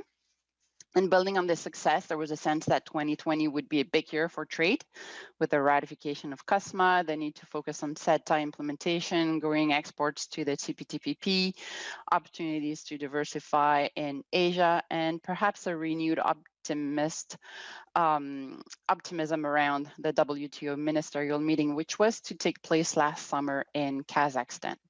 And in an instant, COVID-19 changed almost everything. So as I mentioned, I'll talk briefly about, I'll talk about the international trade in times of COVID, and I'll use observations of what we see happening versus what we don't necessarily see happening throughout the crisis, and how CAFTA engages to help shape some of the discussions moving forward. So on the global context, while a lot of the attention was on regional health responses and local food production distribution, we all have seen media images of empty grocery shelves, meat plant closures, and truckers growing through the US-Canada border at times of great restrictions. I think it's really remarkable that with most of the world on lockdown, global agri-food markets have remained relatively stable. Grocery store shelves remain stocked for the most part, and food prices have not spiked. I think it really, truly deserves to be recognized just how foundational agri-food trade is for our economy and way of life. And this is in large part because governments around the world, and Canada certainly leading the pack, in part through the Ottawa Group, have recognized that keeping borders open to agri-food is really vital to prevent shortages, price volatility, supply shocks, and chaos. There's been at least 24 of statements by nations of the WTO, G7, G20, and the OECD, amongst others, calling on everyone to keep borders open to agri-food.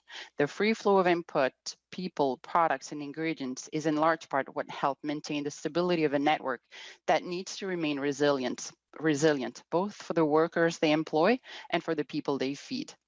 What was not visible, though, is how very quickly more than 93 governments around the world introduced over 200 trade restrictions and measures that impacted trade, and often including agri-food for a variety of reasons, legitimate but also less legitimate.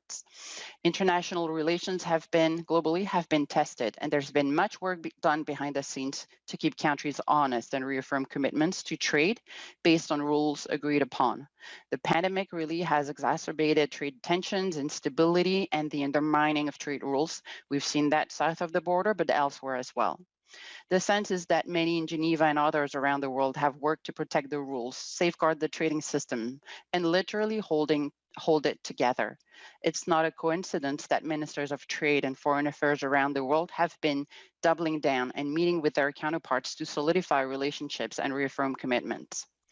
On the positive, we have seen the crisis accelerate a number of important trade policy issues.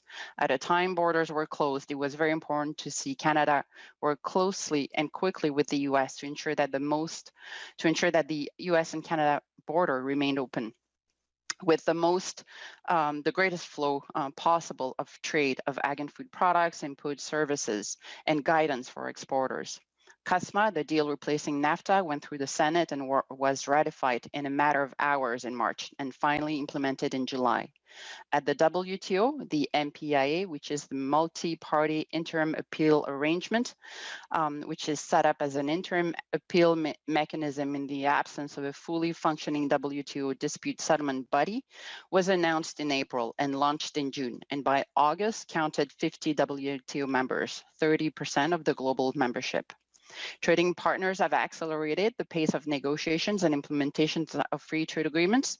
The Japan-UK deal was concluded in a matter of months. The EU-Vietnam deal was ratified ahead of schedule. After years of talks, the RCEP made progress and was signed earlier this month. And a few FTAs in the Asia-Pacific have also been modernized. And on the other hand, we've also seen the proliferation of demands to reshore supply chains and even calls in our own backyards to become self-sufficient when it comes to food. The ink was not dry on CUSMA that the US was imposing new tariffs on steel and aluminum.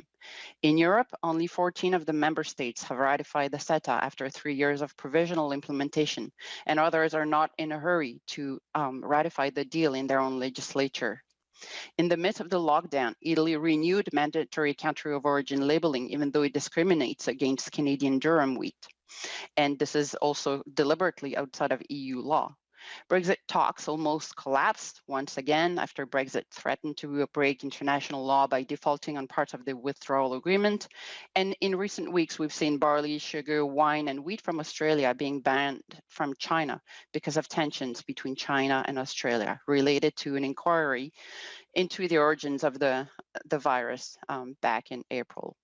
Trade tensions really are turning into a newer state of uncertain trade relations. Trade rules are blatantly disregarded, and every week the threats and lists of non-tariff barriers continue to grow, and ag and food continues to be a weapon of choice. As many deal with the second wave, WTO members continue to call for open and rules-based, science-based trade in essential sectors, in particular in health and food.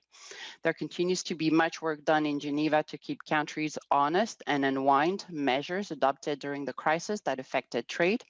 Today, the unraveling is a big worry. Look at country of origin in Italy and SPS measures affecting pulses in India and how easily they can spill over to countries in the name of food security.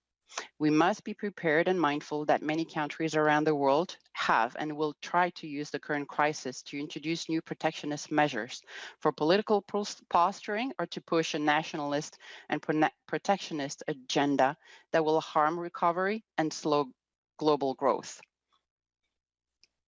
So this is really an unusual moment in Geneva and at the WTO, which is the institution that provides the rules and disciplines for how farmers, ranchers, food businesses export products and services.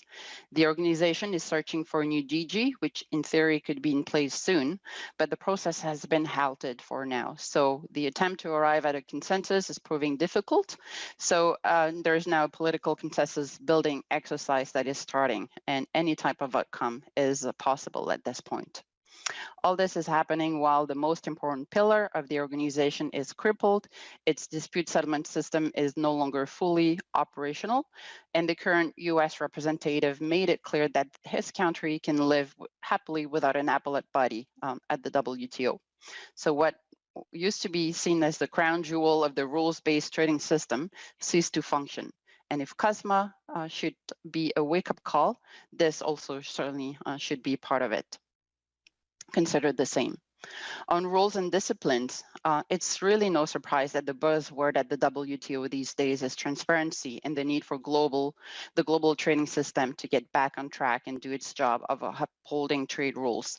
Ministers of the Ottawa Group usually lead WTO reforms and went from meeting once a year to meeting every 2 or 3 months now, really signaling the intensity of the work needed in that area to preserve the rules-based trading system.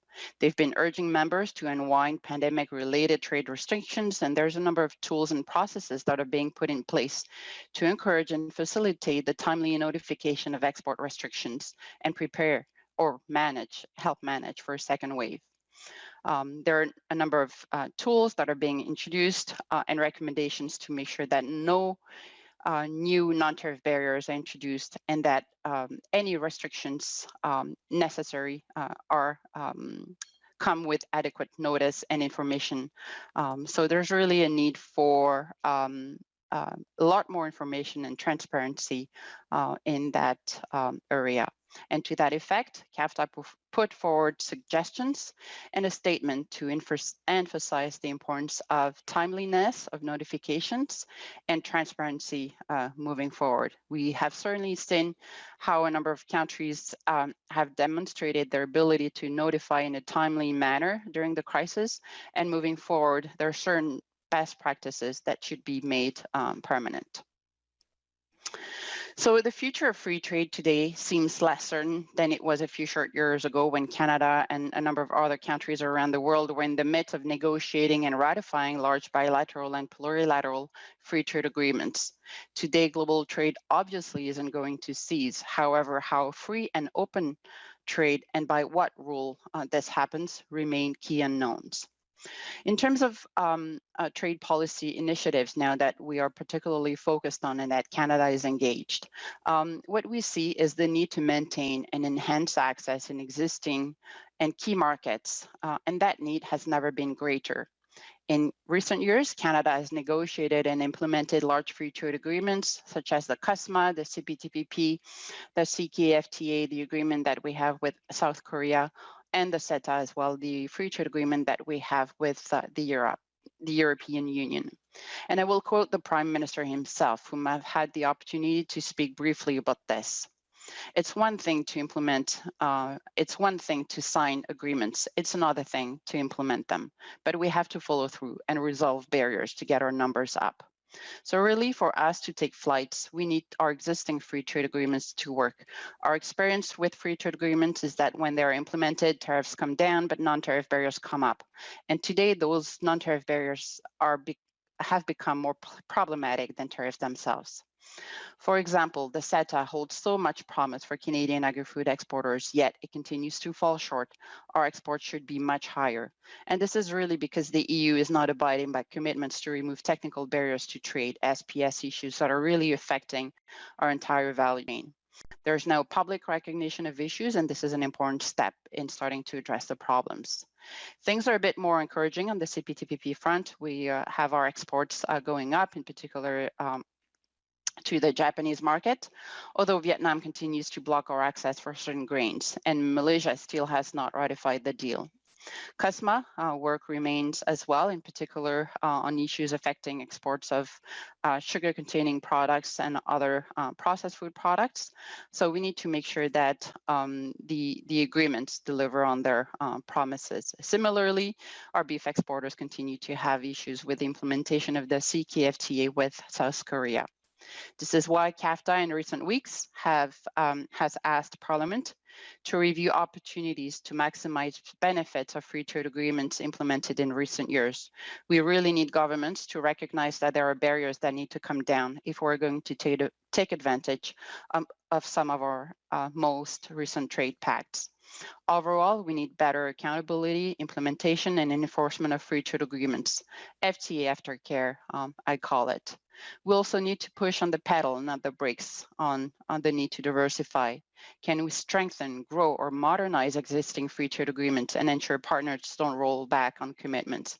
We need to implement an interim deal with the UK before the end of December and almost immediately start negotiating a better deal with them. We need to launch talks with the ASEAN after 3 years of exploratory discussions. We need to grow the CPTPP. That's what it was built for. We need to also finalize the Pacific Alliance deal. We must always be looking for an edge in a fiercely competitive global economy because our competitors are also actively doing so. A quick final point with some perhaps more good news, because as I said earlier, I'm also an optimist. Over the next 20 to 30 years, the global demand for agri-food products will continue to grow rapidly, and this presents an immense opportunity for global growth for Canada. We are today the world's 5th largest exporter of agri-food products, but we used to be the 2nd. And our agri-food, the export-oriented agri-food sector in Canada can certainly help anchor Canada's economic recovery. Before the crisis, our sector was growing faster than all other sectors of the economy. But to successfully take advantage of what lies ahead, government and industry need to work together and hand in hand if we are to capitalize on opportunities. There's no question that we take pride in feeding families in Canada and around the world. The reality is that we have become the 5th largest exporter of agri-food products in the world precisely because we have specialized in making products that the world wants and needs. Free trade has always been a key part of Canada's growth, and it will remain even more important ahead. However, we should prepare for protectionism to make things a bit more difficult moving forward. Thank you. Great. Thanks very much, Claire, for that that discussion around in the international side of things. We're going to leave questions here and make sure that any we have do get answered, but we'll need to carry on. And with that, we're going to carry on with a look at the mink industry. And we have Marianne Patton, the Executive Secretary of the Canadian Mink Breeders Association, who's going to give us a few words around COVID-19 and the mink industry. Thanks, Jim. Yes, I'm the Executive Secretary of the Canada Mink Breeders Association, but I'm also a former mink producer as well. Next slide. Canada's mink sector is currently comprised of 70 producers, raising 220,000 breeder females and producing an estimated 900,000 pelts. Currently, there has been no COVID-19 detected on Canadian mink farms. Next slide. Countries that have reported infections in mink include the Netherlands. 70 premises have been infected there, and they pursued a culling policy of all infected farms. Denmark has reported 237 cases of the virus on mink farms there, and 12 people have reportedly contracted a mutated strain, which is being known as cluster 5. Denmark has announced a cull of all farms. This includes the 900 uninfected farms and will result and has resulted in a cull of 17 million animals. The World Health Organization has stressed that mutations happen all the time. And several animal species, in addition to mink, have contracted the virus. And this includes pet ferrets, cats, hamsters, and dogs. But these are not the driver of the pandemic. Human-to-human transmission has been the driver of the pandemic. The European Centre for Disease and Prevention Control, the ECDC, states that concerns about the mutation's impact on vaccine efficacy lack supporting evidence. The ECDC response does not include culling, but includes monitoring, biosecurity, animal and human testing. Neither the ECDC or the OIE advises following Denmark's example to cull healthy animals. And in recent days, there has been growing scientific and medical opinion that there is little clear cause for concern that a vaccine would be less effective against this cluster 5 variant. In the US, we have seen 11 farms infected, and in Sweden, 1 farm has been infected. Both countries have taken similar approaches in implementing movement restrictions and strict biosecurity measures, not only for infected farms, but all farms. In Spain, a small number of infections were found on a single farm in July, and further hygiene and biosecurity measures were implemented and movements were restricted. Italy saw a single week positive on 1 farm. More mink were tested, but no further cases were detected, and surveillance is ongoing. Greece has reported 2 farms with infections, and one of these farms has since pelted out, and the other has implemented strict movement restrictions and biosecurity measures. Next slide, please.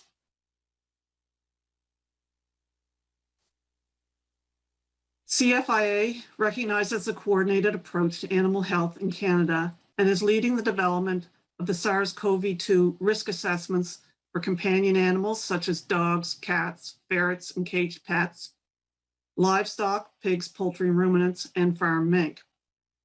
CFIA participates in the Canadian SARS-CoV-2 One Health Working Group, which is multi-jurisdictional, and is leading the group which is developing the national guidance for managing the virus in farm mink that can be used by the provinces and territories in proactive management of mink farms.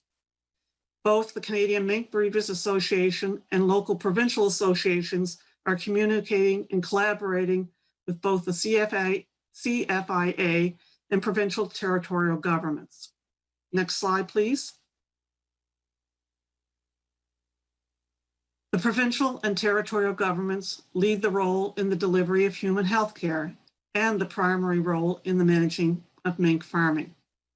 Provincial and territorial governments may have disease control legislation in place for the virus, and actions taken will depend on risk analysis of public health, animal health, the environment, and their risk tolerance. Next slide.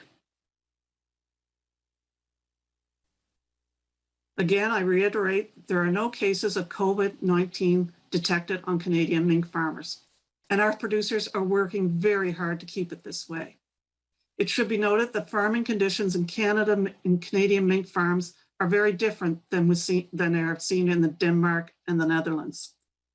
Canadian farms are smaller and less concentrated geographically, as well as having a smaller number of employees.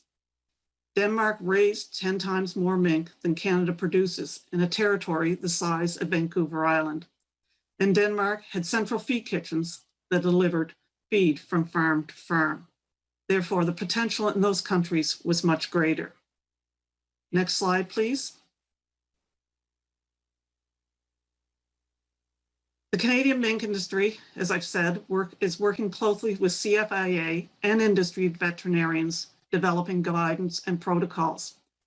The Canadian Mink Breeders Association is communicating that information to our members on a timely and consistent basis through newsletters, virtual industry meetings, and fact sheets.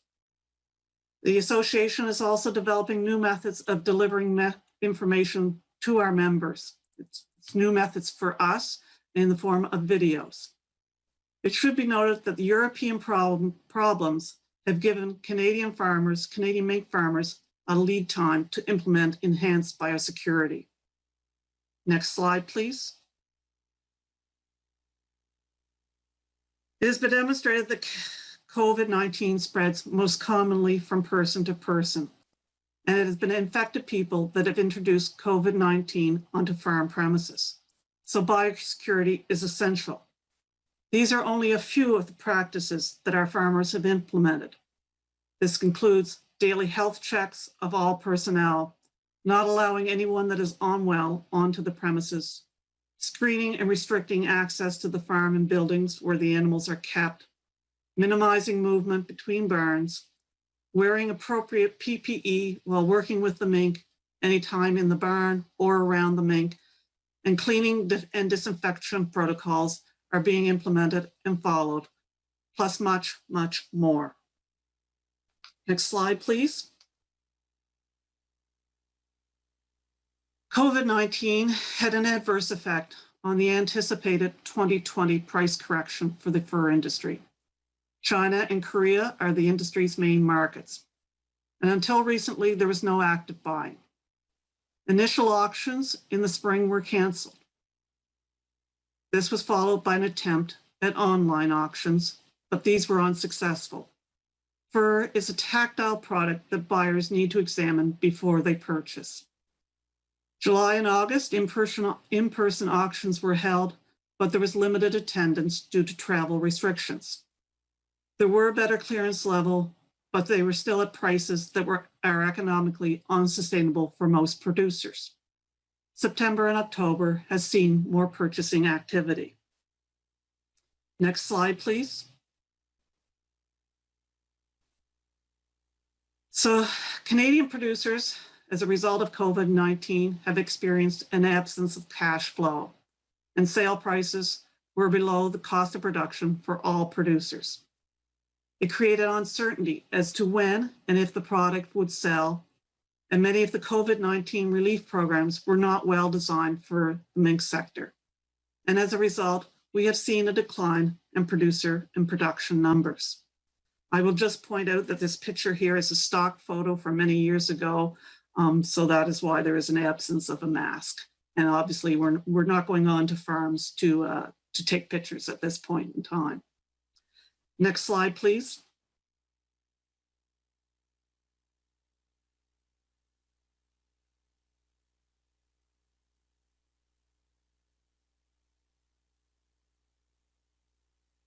And had no economic value. In Denmark, all farms were forced to depopulate, and many will not repopulate in the coming years. In Netherlands, this forced depopulation resulted in the acceleration of a fur farming ban to the end of 2020 instead of the scheduled 2023. Recently, Ireland has also taken the extreme step to cull all their farms, even though there have been no positive tests there. Copenhagen Fur Auction may be closing after the 2021 season, and Poland is now considering a fur ban this fall. Next slide, please. This has resulted in a drastic decrease in global production numbers and has been devastating for the entire industry. It weakens the global industry with a loss of infrastructure, as I mentioned, the auction facilities.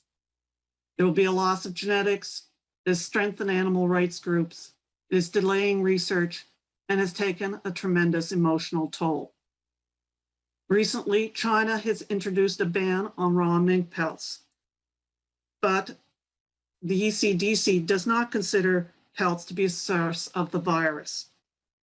Surface contamination of the furs by an infected person may occur as for any other pieces of clothing or surface areas. And discussions are ongoing with China concerning this ban. Next slide, please. On a positive note, in the very short term, this has created a demand to purchase goods, and there has been a slight price improvement. Some Canadian farmers, as a result, some Canadian farmers that were considering pelting out this fall, as a result, have decided to continue, and it may result in some growth of the North American industry. Next slide, please. On another positive note, the fashion industry and fashion consumers are moving away from the fast fashion trend, and this has only been accelerated by COVID-19. The virus has pushed consumers to think in a different way. They're looking for clothes that are better for the planet, are produced sustainably, will not be outdated in 2 months, can be recycled and remade, and focus on fashion and craftsmanship. Fur possesses all these qualities that the fashion industry is searching for. Thank you.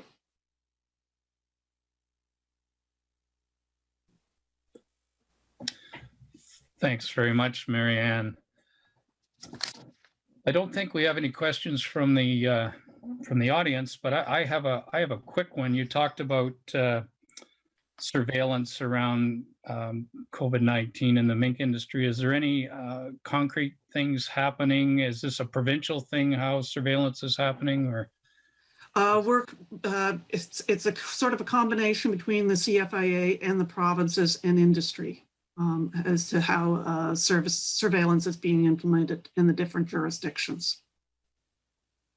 Fair enough. I say that with a little bit of knowledge in the background, being from the lab in Ontario as well. Yes. So I've had some conversations around that too. Sure. Very good. Thanks very much for that insight into the mink industry around COVID-19 and what you're doing. So now comes to a time in the program where we're going to have a panel discussion. And I'm going to introduce the panelists here, and then they're going to have approximately 5 minutes to give a brief introduction around this COVID-19 issue. Then we'll take some questions. So for introductions, we have Dr. Jaspinder Komal, the Chief Veterinary Officer for Canada and from the Canadian Food Inspection Agency. We have Stephen Sternthal, who's the Director General of the Public Health Agency of Canada. We have Frederick Sepe, the Assistant Deputy Minister of Market and Industry Services for AAFC. And we have Bobby Matheson, the Vice President of Advocacy for the Dairy Farmers of Canada.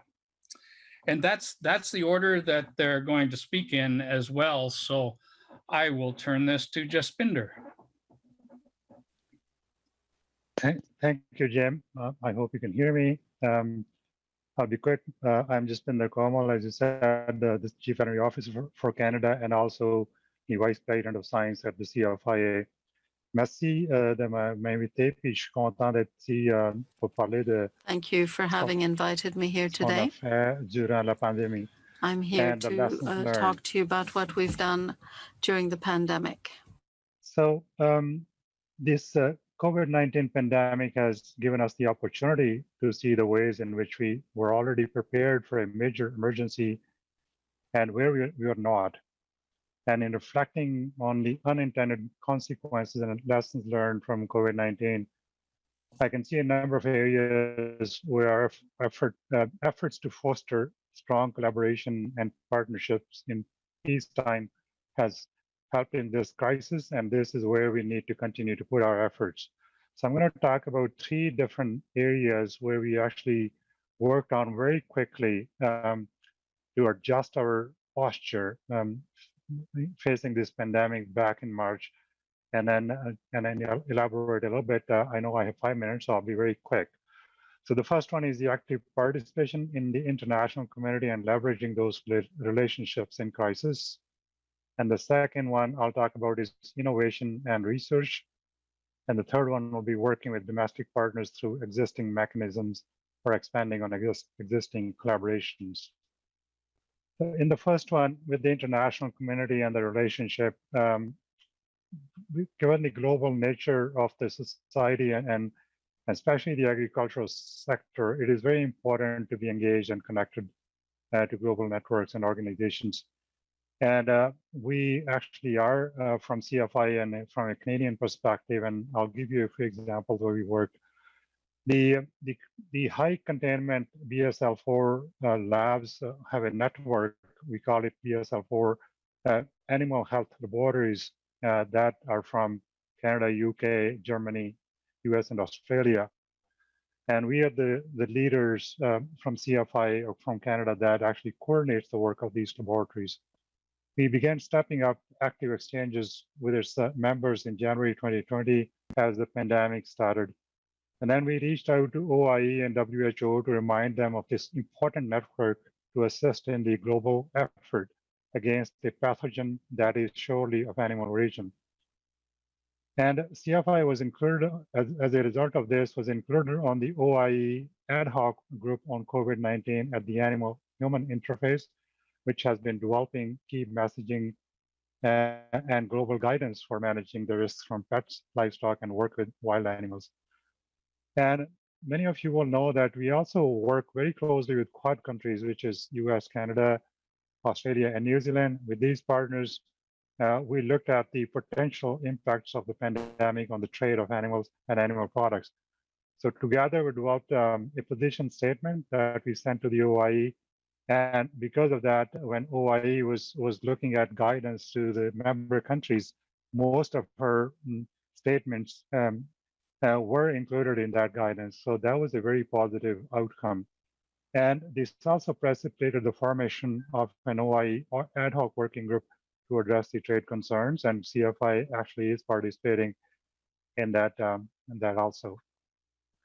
On the second point, which is innovation and research, like several other countries, Canada was concerned about the impact of the virus on domestic animal species.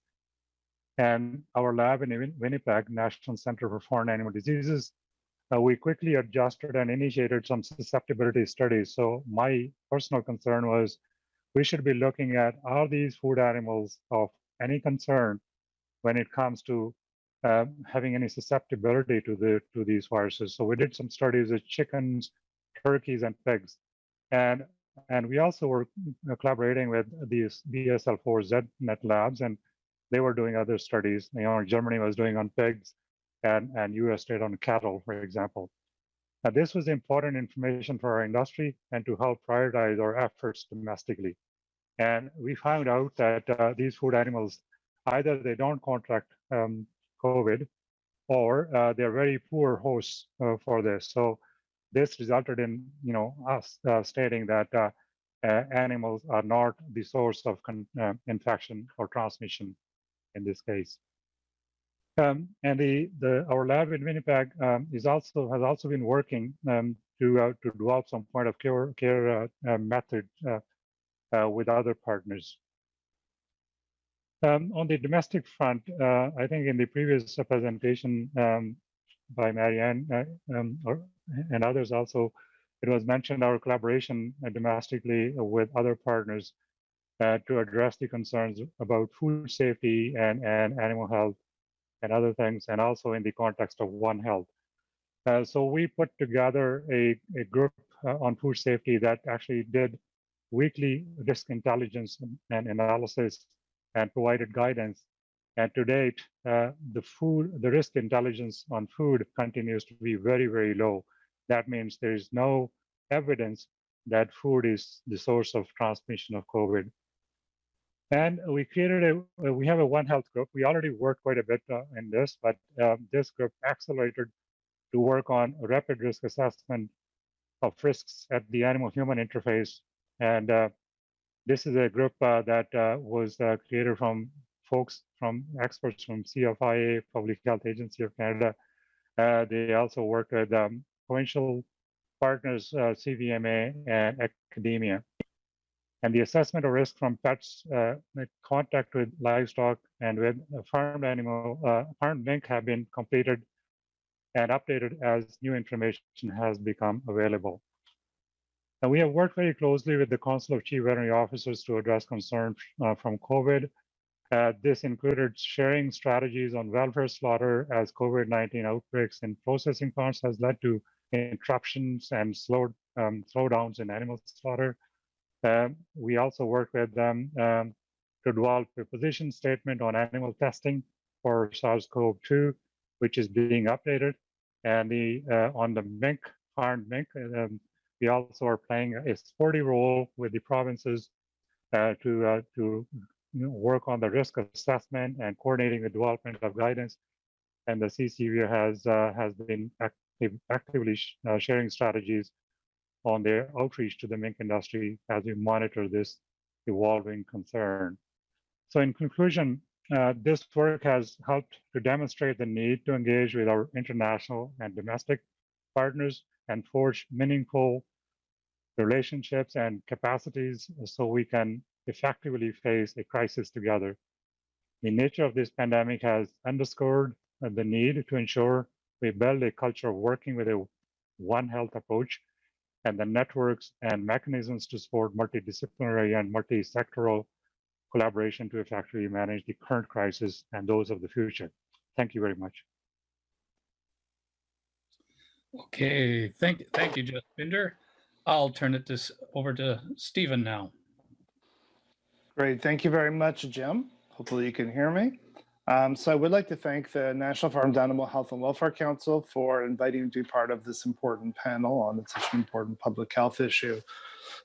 Public Health Agency of Canada promotes and protects the health of Canadians in a number of ways, particularly in the areas of public health, which is our focus. Public health, of course, encompasses a range of activities performed by all levels of government, all levels of stakeholders, and of course, we've seen the role of individual Canadians in addressing COVID-19 across the country. COVID-19 pandemic is a critical public health issue facing Canadians, all sectors and all governments. We've heard excellent examples of how there has been engagement from the previous presenters in government and in the industry sectors to address this in Canada and internationally. Unprecedented measures have been taken from coast to coast and continue to be taken daily as we hear and watch on our media broadcasts across the country. Dr. Tam, yesterday, our Chief Public Health Officer for Canada, said yesterday to Canadians that all past pandemics have had an end. Of course, that's hopeful, but we're not through this one yet, and we have a number of months and perhaps longer to continue. So we must continue to bear with it and do our best as Canadians to move forward. I want to just take a few moments to compliment some of the examples that have been identified by the speakers, by Dr. Kamal as well, that I think are of interest to this audience that we have today with us on the webcast.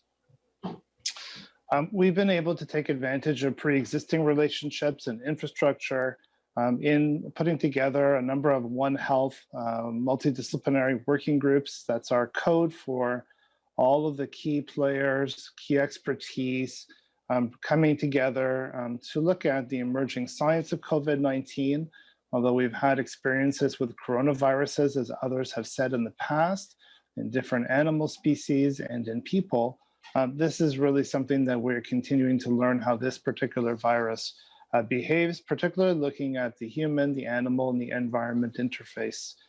We've engaged with a number of partners, many of whom are represented on today's webcast, including also Indigenous communities, Northern communities, who've also now, we are seeing bearing a significant brunt of the COVID pandemic in their home communities. And I was pleased to see that early on, we had guidance developed for our veterinary practitioners, for our public health practitioners on what was important based on the emerging evidence to consider. And this guidance continues to evolve as we continue to learn more about the disease in both a human and obviously the full range of animal species for which we're monitoring.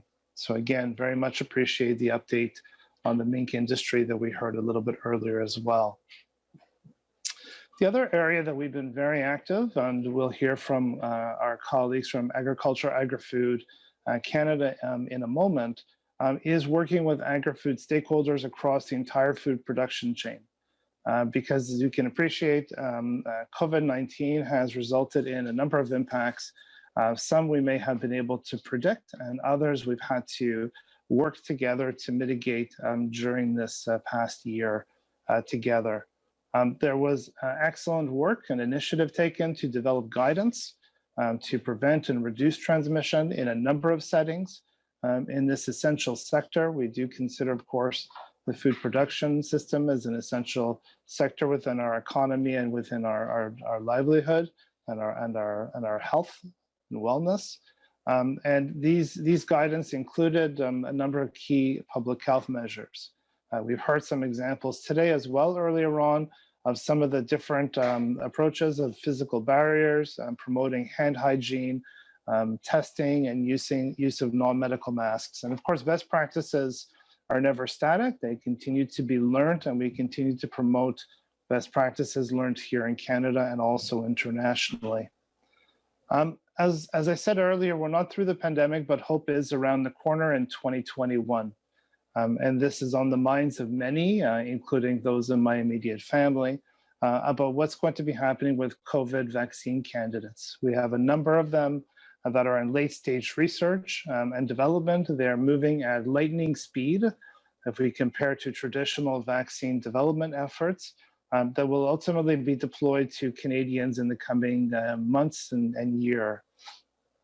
Of course, with this goal in mind, the Government of Canada is working closely with provinces and territories to ensure that we have collectively a COVID vaccine 19 strategy that will ultimately provide a safe and effective vaccine for all Canadians as quickly as is feasible and possible once we have regulatory approval, to allocate and distribute and administer the vaccine to all the different vulnerable groups that have been identified first, and then of course to all Canadians.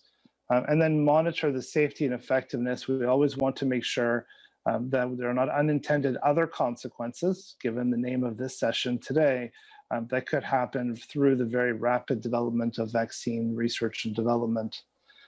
As I said, in the meantime, we have to continue to bear through this and continue to rely on the measures that we know are effective in protecting Canadians from COVID-19. Remember to be mindful for your physical distancing, practice good hand hygiene, and wear protective face coverings as much as you can, especially in indoor settings.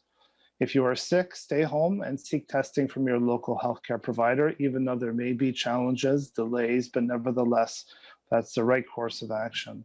And please continue to follow the evidence-based advice that you hear from your local public health, your provincial public health, and as well from us. Again, thank you very much for all of the good and excellent hard work from everyone who presented today and others across the country on this important issue. Thank you, Jim.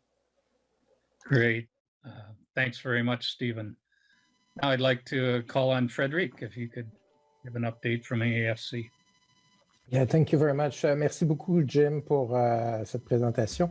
Thank you, Jim, for your presentation. I have to say that all the presenters today, this morning, this afternoon, were exceptional because this gives us a general view of the lessons we have taken from our management of the pandemic. So the COVID-19 had quite a toll and disturbed enormously, not only our sector, but in general, the whole economy. And that's something that I think it's important to keep in mind. It's how, and I think Dr. Kokar started this session with the hard evidence of what it means, the toll in terms of the human health. So definitely it has affected the agriculture and agri-food sector enormously. It had a huge disruptive effect. At the same time, I think that we can say honestly, and it's not to minimize the impact on our sector, but that the resilience of the agriculture and agri-food sector has been exceptional. And I think it was recognized by a number of presenters. As well, within the agriculture and agri-food sector, certain sectors have been affected at specific moments more than others, and in different magnitude. And the tools that have been put in place have helped or benefited the sectors differently. So this is the first remark. But at the same time, when we look at that, and given the theme of lesson learned for all of us, I think looking at it from where I stand in terms of being responsible for business economic development at the AFC, I'm really looking at and this is probably the fourth or fifth exercise of lessons learned I participate in. And I think that there's an ongoing process of learning from the situations that we face. Couple of things. I think that like all our and John made reference to that in his joint presentation with David, the government has tried to see how can we assist from a financial perspective as well as from a non-financial perspective. And on the financial perspective, the focus of the government has been to focus on individual Canadians. In the agriculture, we have a series of pre-existing tools, such as the business risk management, as David and John referred to in their presentation. There's a lot of challenges in that. It's not working the way I think everybody intend, and that's the focus of the federal, provincial, territorial dialogue that is taking place. Took place last week and this week at the ministerial level. But we have these elements, and it's better than nothing. In other sectors, there's nothing, and like they had to start from scratch. So we have these elements. And in terms of the non-financial side, there's a number of things I would like to flag. For example, there's been regulatory flexibility, agility, to paraphrase what Dr. Kokar said earlier, that has been put in place. Flexibility shown by CFI in terms of labeling flexibility, or adjusting the interprovincial rules in terms of meat in anticipation of perhaps meat shortages. So facilitating that meat process in a provincial establishment can be traded interprovincially if required. So these are just examples of non-financial support. But again, there's things that we have learned, and I'll just mention a couple of examples. First of all, I think there's a number of, despite the focus on the need to focus on COVID-19 response, we couldn't drop all the other issues that have been with us, the systemic issues that have affected the sector. Labor is an obvious one. The need to develop a framework for animal health, illustrated by the development of Animal Health Canada.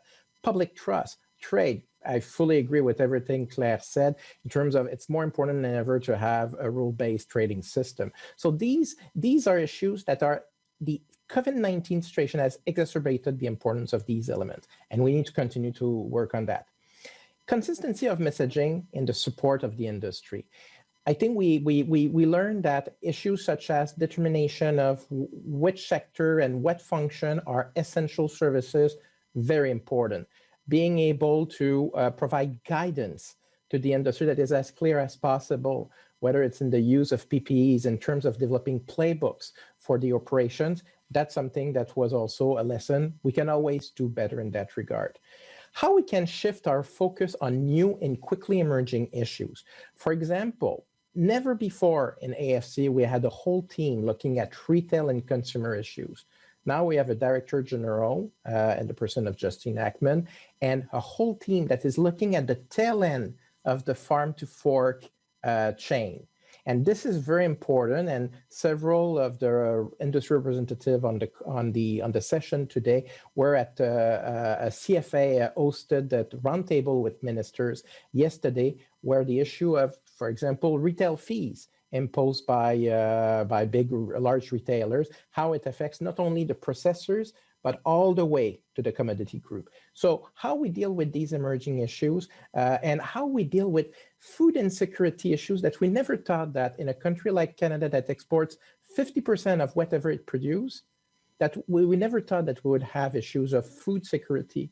And I'll be followed by Bobby Matheson, who can speak at length about the pain of dairy farmers having to dump milk when, like at last spring, when like this great product with full of protein could have been put on markets. So the issue of like caring about rural communities, food availability in rural communities, northern communities, First Nations, it took a magnitude never witnessed in the past. Data availability. We all know that data is very important, but in a situation right now where all governments run very tight fiscal situation and face huge deficits, being able to justify any decision-making on hard data is more important than ever. And we need to have, and we discuss a lot in various configuration, we discuss often with the CCA, with CPC, about do we have the same understanding of the reality on the ground?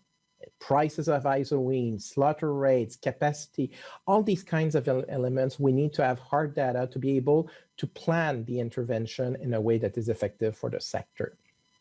I think that, again, we can help in financial ways, but there's areas, and we touch, especially early in the session, on PPEs.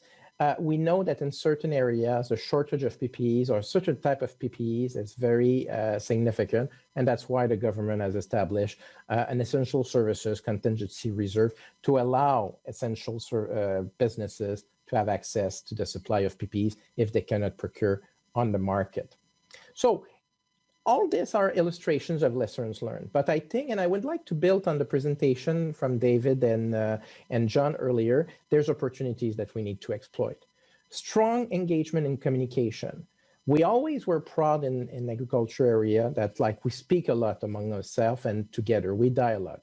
But like since the beginning of the pandemic, I personally chair 84 industry calls with like several hundreds of stakeholders. They started daily, they are now weekly, but like this is an intensification of the dialogue. And if you couple that with the implementation as we speak of the new model of sectoral engagement and advancement table that would look either at broad multi-species, to use animal industry terminology, or look at thematic issues, we are setting these tables to have a very strategic and more than ever bilateral, bi-directional strategic dialogues on issues affecting all of us. It doesn't replace the discussions with individual organizations that like will always be necessary because there's issues that are specific to a very specific sector, as evident by Marianne's presentation on the Ming industry, but like we need to have these broader engagement. So I hope we can build on that. The need for stronger biosecurity measures, and not only because of animal health, but we live in an uncertain global context. That's what Claire was referring to. So we don't know the nature of the threat to our well-being going forward. So biosecurity is very, very fundamental in that area. And we draw a lot of lessons, as John said, a lot of lessons from COVID-19 to prepare to be better prepared for ASF outbreak. And I can reassure those of you that are very concerned about the possibility of an ASF outbreak that we are not only counting on the existing program, we want to be ready for a suite of appropriate means to support the business continuity well ahead of an outbreak, and we're working actively on that. So let me stop there. Perhaps one final thought, and I think David mentioned it in his portion of the joint presentation when he was talking about the importance of communicating with consumer. I think, and this is something that Minister Bibeau cares a lot about, it's how do we ensure that all Canadians understand where their food is coming from and who are the women and the men that work so hard every day, people like you, to make sure that we have food security at home and globally. So on that, thank you. Great, thanks very much, Frederick. And now I'll ask Bobby to say a few words. Thank you. Okay. Thank you, Jim. And I'll probably be a little different than some of the other speakers because the experience in dairy with COVID's been a little bit different. Less impacts on the farm, but you know, the supply chain for dairy was very much integrated, and one of the things that did happen is right from the farm level through to retail, there was communication to see where the issues were and see if there were ways to try to mitigate some of them.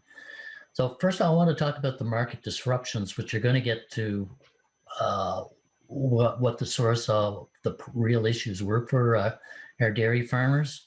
So as everybody knows, you know, at the onset there was panic buying. You saw retail demand going through the roof. And at the same time, you saw that there were limits on some of the products, especially like some of the dairy products. And that was not a non-farm problem or even a processing problem. It was a problem in terms of distribution, because most of the retail and distribution network is based on, you know, just-in-time delivery. So you had a spike not only in dairy, but a lot of the other staples that put a lot of pressure on distribution, trucking, labor, and that was the first challenge. Then the second challenge was, of course, when we got into the thick of COVID, and you saw restaurants, hotel, food services closing. And for dairy, which is really a commodity with a number of different types of products, our processors made specific products for that sector that weren't readily transferable into the retail. Bulk products, specialty type of products that a restaurant would use. So there was a period of transition. And of course, the retail, while it was increasing, didn't account for the decline that was happening at the hotel and restaurant level. So, you know, our processors were able to keep up. They had the challenge of trying to adapt their product to retail. They didn't have the same challenges that you might have seen in some of the meat plants. There's more automation, but they did still experience some absenteeism with the threat of COVID, and as well as the additional costs in getting access to the PPE. Another adaptation they did, and you may not have noticed it because you were just trying to get whatever you could in the grocery store, is there was a rationalization of the types of products. We call them SKUs, so that there was less choice, but that actually helped with the flow. Now, in Frederick had mentioned milk disposal. Well, that did occur, and that really happened when we did see the closure in the hotel and restaurants. So there was, everybody understands a milk cow, you just can't shut the cow off. So there were a number of things that we were able to do as a sector. And that started with first ensuring there was consumer confidence. There was a lot of confusion around COVID at the onset in terms of, is there any relation to food, even animals? And I must say, we used the health agency and CFIA website for a source of information and pointing media to those facts and science, which really helped us and maintain consumer confidence in our products. We also looked for outlets, and the Canadian Dairy Commission actually has storage programs for dairy products. There was an expansion into a new cheese program, and they buy that cheese through a line of credit, which ultimately they resell the product going into the storage. But there was also a need to lobby through Dairy Farmers of Canada to increase that credit capacity in the event the COVID impacts carried on in the marketplace. So the government did move forward and put in place about 200 million extra in that line of credit. Then both at the national level, at provincial level, milk was diverted, working with processors into food donations. And there was over 10 million that went into those programs. And then the final mitigation measures was at the farm level. Some of the flexibility that was in quota and in terms of being able to move production from a time perspective was reduced. And in a number of provinces, the level of quota needed to produce the milk was reduced. And that was all done very quickly and in coordination. So the disposal of milk was actually short-term and was managed through the system. There were income losses as a result of that, both from reductions in production as well as the disposal. But through the pooling system, they were spread through farmers, and our farmers have been able to manage perhaps more effectively than they would otherwise. Some of the other things we saw coming from our members was concerns about how provincial borders would be managed, whether they would have access to services and inputs at the farm level. And that kind of came back to essential services. And in terms of looking forward, I want to come back to how that was managed at a provincial and federal level in a moment. The other thing that we worked closely with our provincial dairy farm member organizations was what are the on-farm protocols? We had each province's health authorities having different guidelines in place. So it was very confusing.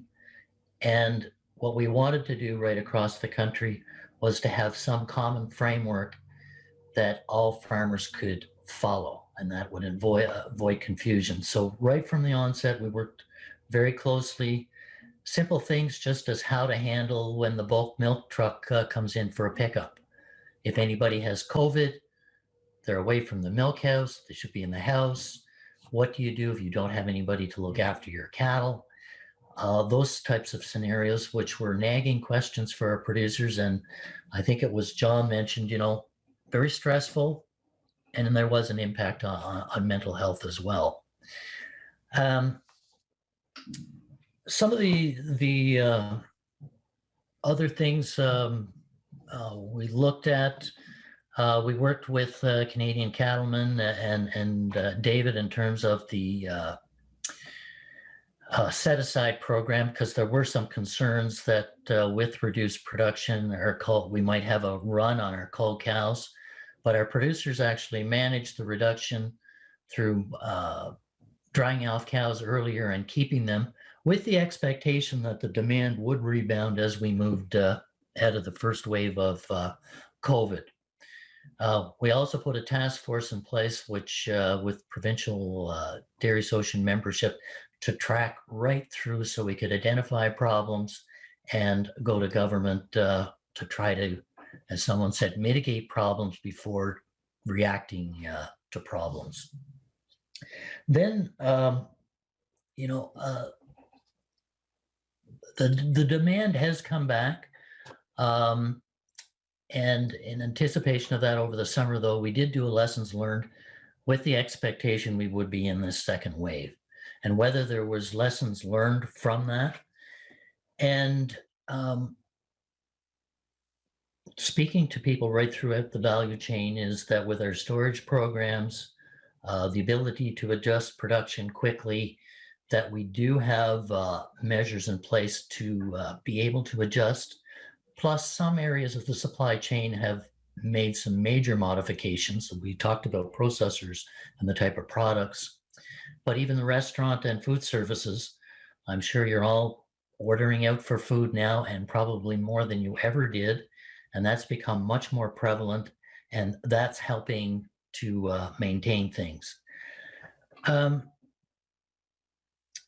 In terms of looking forward, and I'm thinking about if there was an animal health disaster, and people have talked about the joint jurisdiction, which health is much the same, but provinces, they didn't have consistent messaging. We still see that. The federal government tries to provide an overarching messaging, but it is very confusing. So when I think about an animal health disaster, I think about, are we going to be able to coordinate across all the industry associations, and more particularly between the governments? I think maybe agriculture is a little bit better positioned given the history. But I would point out the way governments are going to be able to adapt and work together is likely going to change following COVID. The amount of programming and expenditures that all of our governments have put forward, I do wonder how that is going to impact in terms of the speed and ability to kind of look at those things so that we are proactive in terms of being prepared for any future animal health problem. So I'll close off there. Okay, great. Thanks very much, Bobby. We do have some questions. I know we're over time, but we'll start into some of these questions anyway for those of you that can stay around. And also I invite the speakers themselves to come back on as well if they wish if they have any words to say about these questions. Once again, so I'll start off with this one. And I didn't write these questions, so don't shoot the messenger here. Earlier this decade, there was an intense effort to plan for the influenza pandemic. Somehow it seems that the planning was lost. And what needs to change so that lessons we learn are absorbed by the next generation? How do we move this forward? I might start with Jess Binder on that one. And do you have any comments on that question? Thank you, Jim. And maybe Stephen might have a bit of more insight on that on the human side, but I can say on the animal side, we are doing a lot of surveillance on the influenza side of things, especially in poultry.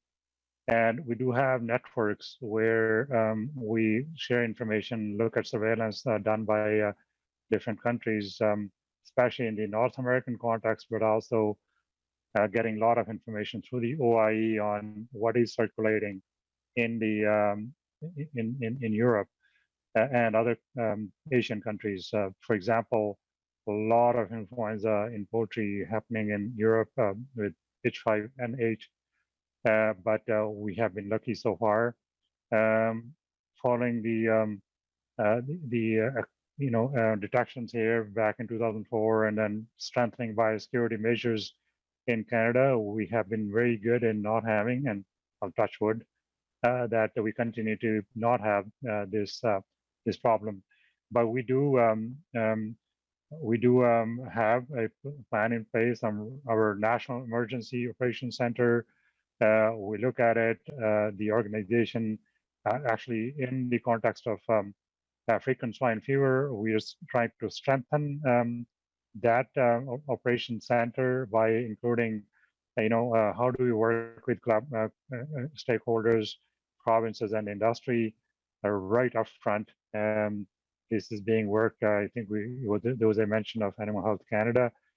So using that model, we are working together and making sure that we involve everybody right from the beginning when we are preparing for an emergency. A lot of work has gone into that.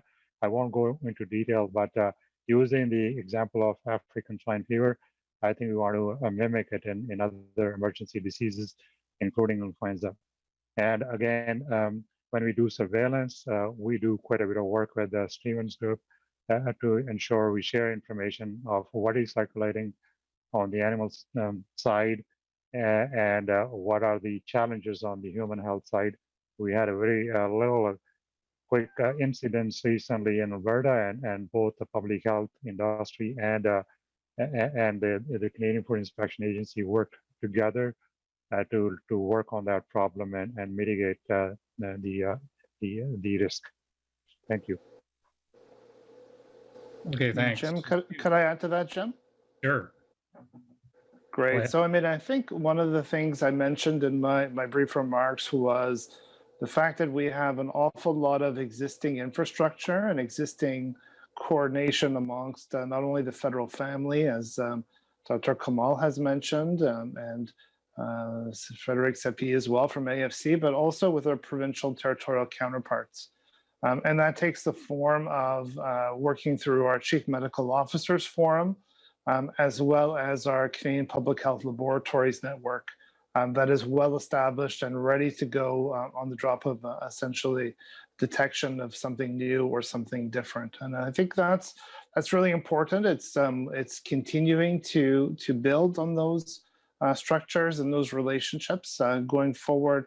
We do have a Canadian pandemic influenza preparedness plan that continues to be worked on, has been worked on since before H1N1 pandemic took place back in 2009, and will need to, of course, be updated to reflect our lessons learned from this pandemic and move forward. So I think the key thing here is that there's many things not as visible to the public eye and not as visible to stakeholders here on this call that continue throughout the year and throughout the years planning for pandemics of all various types and sizes. Thanks, Jim.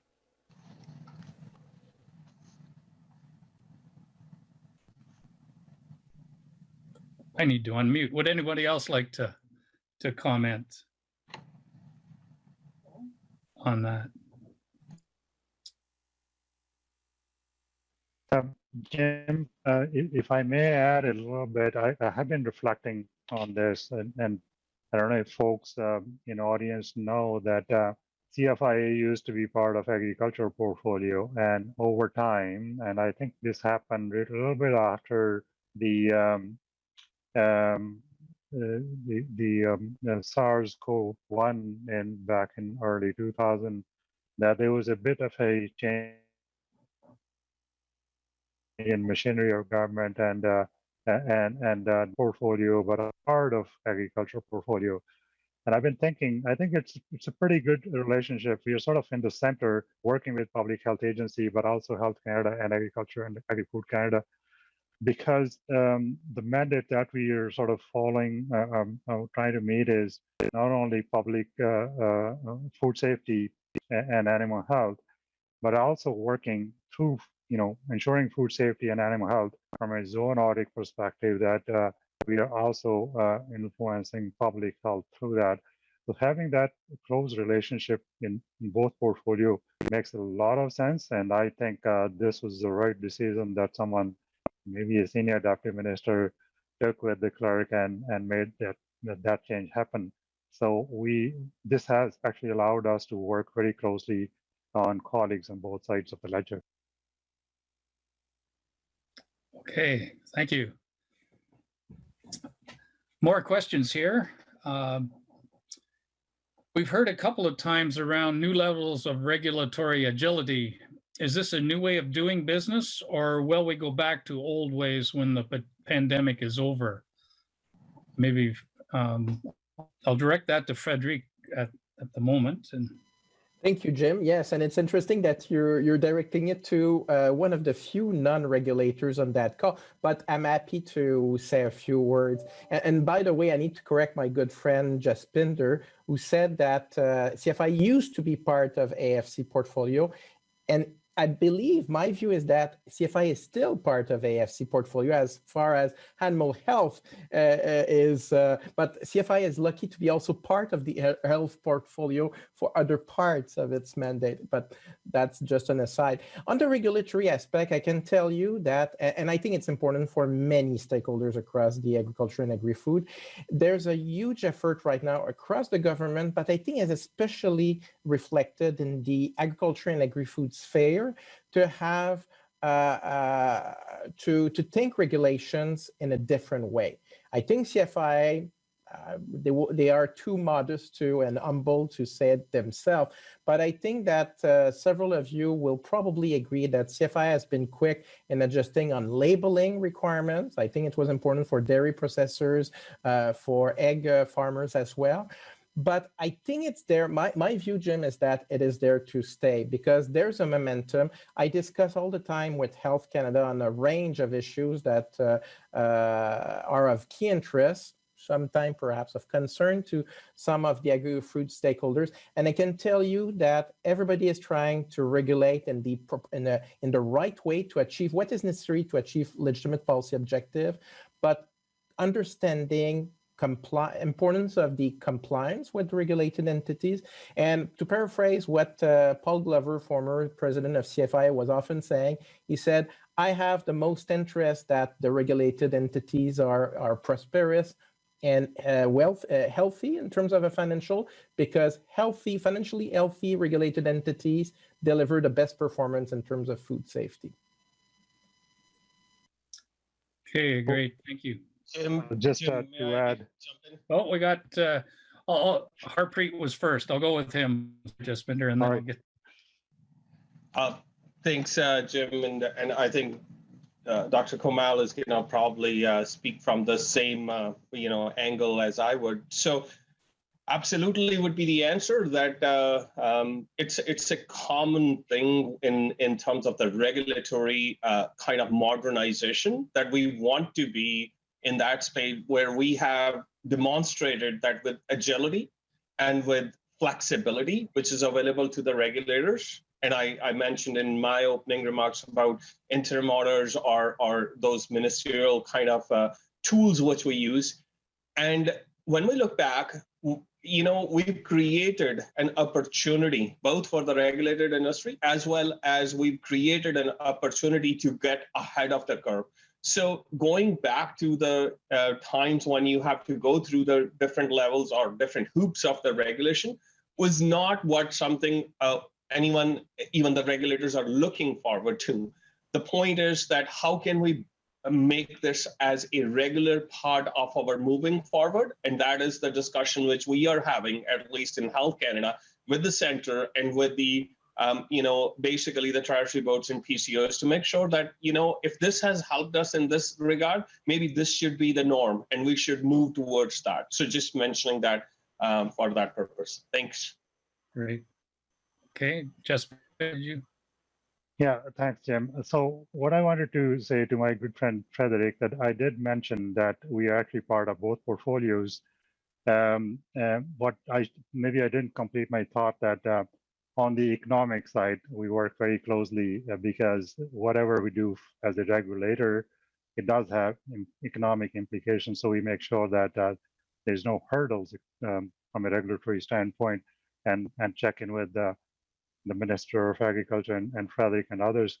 But on the agility, I think what we have been discussing quite a bit is what are these things that we implemented through pandemic and we actually continue beyond? So many things like paperless comes to mind. So can we actually accelerate our innovation in that space so that we don't have to, an inspector doesn't have to sign on paper and then we have electronic certificates.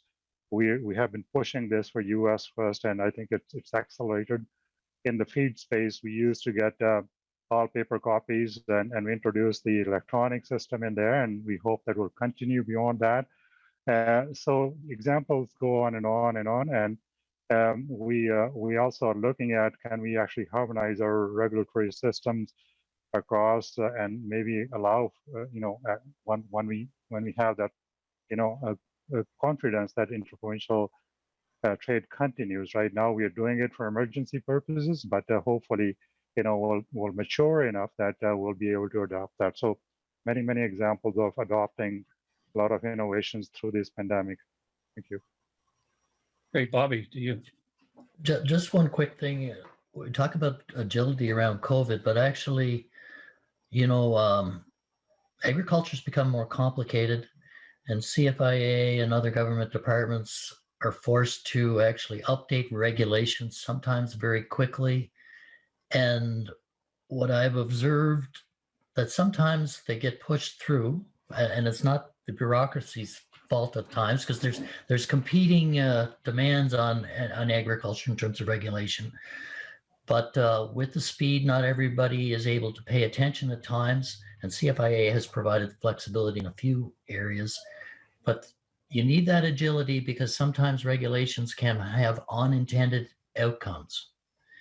And being able to adapt where you realize that something gets through and perhaps something was missed in consultation or industry didn't understand, that you have that agility and ability. So it goes beyond COVID, because I do feel that the industry's become much more complicated. There's demands for Canadians to regulate a lot more, and a lot more demands on everybody, that you need that adaptation and agility just in case we don't get things quite right the first time. Great. I'm cognizant of the time here. It's 2:00 now and we're beyond. I want to thank everyone for staying around. Does anyone have any final comments before we wrap things up here from any of the panelists or speakers? Jim, if I may take the opportunity to mention that this was an excellent session. Thank you for, thanks to National Farm Animal Health and Welfare Council for organizing that and specifically bringing together, diverse views onto this one. I think this will be beneficial in terms of also, stimulating more ideas, whether it is regulatory agility, the innovation piece, and others. As well as thanks to you, Jim, for excellent coordination on that. So thank you. Well, thanks very much, everybody. And I'd like to take this opportunity now to thank everyone, thank the speakers and the panelists and the participants and everybody that gave questions. We got I see lots more questions in the chat here that we're not going to get to, that we're going to have to get back together sometime and discuss these. So with that, I need to thank our sponsors as well, and that includes the gold sponsors, the CFIA Public Health Agency of Canada, silver sponsors, the Egg Farmers of Canada, the Farm Credit Canada, and our bronze sponsors, Canadian Animal Health Institute, Chicken Farmers of Canada, Registered Veterinary Technologists and Technicians of Canada, Agrilytics, and the National Sheep Network. And I also need to thank those behind the scenes as well, Megan and Gabriella and Samantha and all of the technical team for putting this together. Once again, it's been great looking at COVID and lessons learned, and I'm sure we're going to have lots more discussions as we move forward on this. So with that, thanks everyone. I don't have anything else, so we wish everyone all the best as they go on with their day. Thank you. Established in 2015, the Canadian Animal Health Surveillance System, or CAS, is proud to be a division of the National Farmed Animal Health and Welfare Council. We are focused on the generation, exchange, and application of data-driven information in order to track animal health and detect and respond to changing patterns of disease. Why is animal health surveillance important? Data inspires confidence. Surveillance allows us to demonstrate animal health and provide assurance to consumers and trading partners. It allows us to detect serious foreign animal diseases such as African swine fever quickly, should they occur, and to track important endemic diseases such as salmonella, and evaluate the success of interventions to reduce these diseases. There are many different tools in the animal health surveillance toolbox. Using the right tools in the right situations to achieve high protection for animals and high value for partners is the art and science of animal health surveillance and the goal of CAS. Our organization's focus areas in the next 5 years include 1. Gathering and organizing data and information, 2. Sharing this information with partners across sectors and regions, 3. Strengthening networks and trust, 4. Transparent and efficient CAS operations and governance, and 5. Developing a sensible sustainability plan. Animal health surveillance is built from the ground up. CAS supports robust regional and species networks that inform national approaches and allow us to quickly activate coordinated responses to animal health emergencies. CAS networks bring people together on a regular basis to discuss animal health issues and plan activities to detect disease and protect animal health and livelihoods. Currently, our networks include antimicrobial usage and resistance, vector-borne diseases, as well as animal surveillance network groups, including beef cattle, dairy cattle, equine, finfish, poultry, shellfish, small ruminant, and swine surveillance. We are a member-driven network of networks with broad-based support from industry and governments. CAS is proud to work with the following groups: national, provincial, and regional producer and industry associations, federal, provincial, and territorial governments, Council of Chief Veterinary Officers, Community for Emerging and Zoonotic Diseases, veterinary surveillance and epidemiology networks, animal health laboratories, public health authorities, as well as the Canadian Wildlife Health Cooperative. Some recent highlights. In May, the Canadian Food Inspection Agency, as well as CAS, started work to develop a new finfish health project that will use citizen science for improved detection of diseases and support conservation efforts of finfish in Canada. Other important partners have come on board and the project continues to move forward. Since April, CAS has been supporting the work of the CanSpot ASF Technical Committee. CanSpot ASF is a collaboration under direction from the ASF Executive Management Board that includes swine industry organizations, the Canadian Food Inspection Agency, diagnostic animal health laboratories, provincial governments, and Canada's Swine Health Intelligence Networks. We are excited to play a part in this new model for managing serious animal diseases in Canada. More information is available at www.ahwcouncil.ca. Our future is busy. With the new website ready to launch in the next few months, CAS strives to become the go-to hub for animal disease surveillance information. In addition to having up-to-date searchable libraries of surveillance initiatives and surveillance documents, updated disease alert functions, and a searchable list of notifiable diseases, a new podcast called Animal Health Insights will be launched to engage producers, veterinarians, and pet owners on animal health disease surveillance projects and to build awareness and understanding of our organization and its work. The CAS team consists of 2 dedicated CAS staff, with great in-kind support from council and partner organizations, as well as skilled contractors. Dr. Teresa Burns has been the CAS coordinator since the fall of 2019. She is a veterinarian with a PhD in epidemiology. CAS recently hired Dr. Doris Leung as the communications lead. She is also a veterinarian and has a Master's of Public Health. Together, Teresa and Doris are excited to continue strengthening partnerships and networks and to support animal health surveillance in Canada. For more information on our organization's work, or to become a new member, visit www.cahss.ca.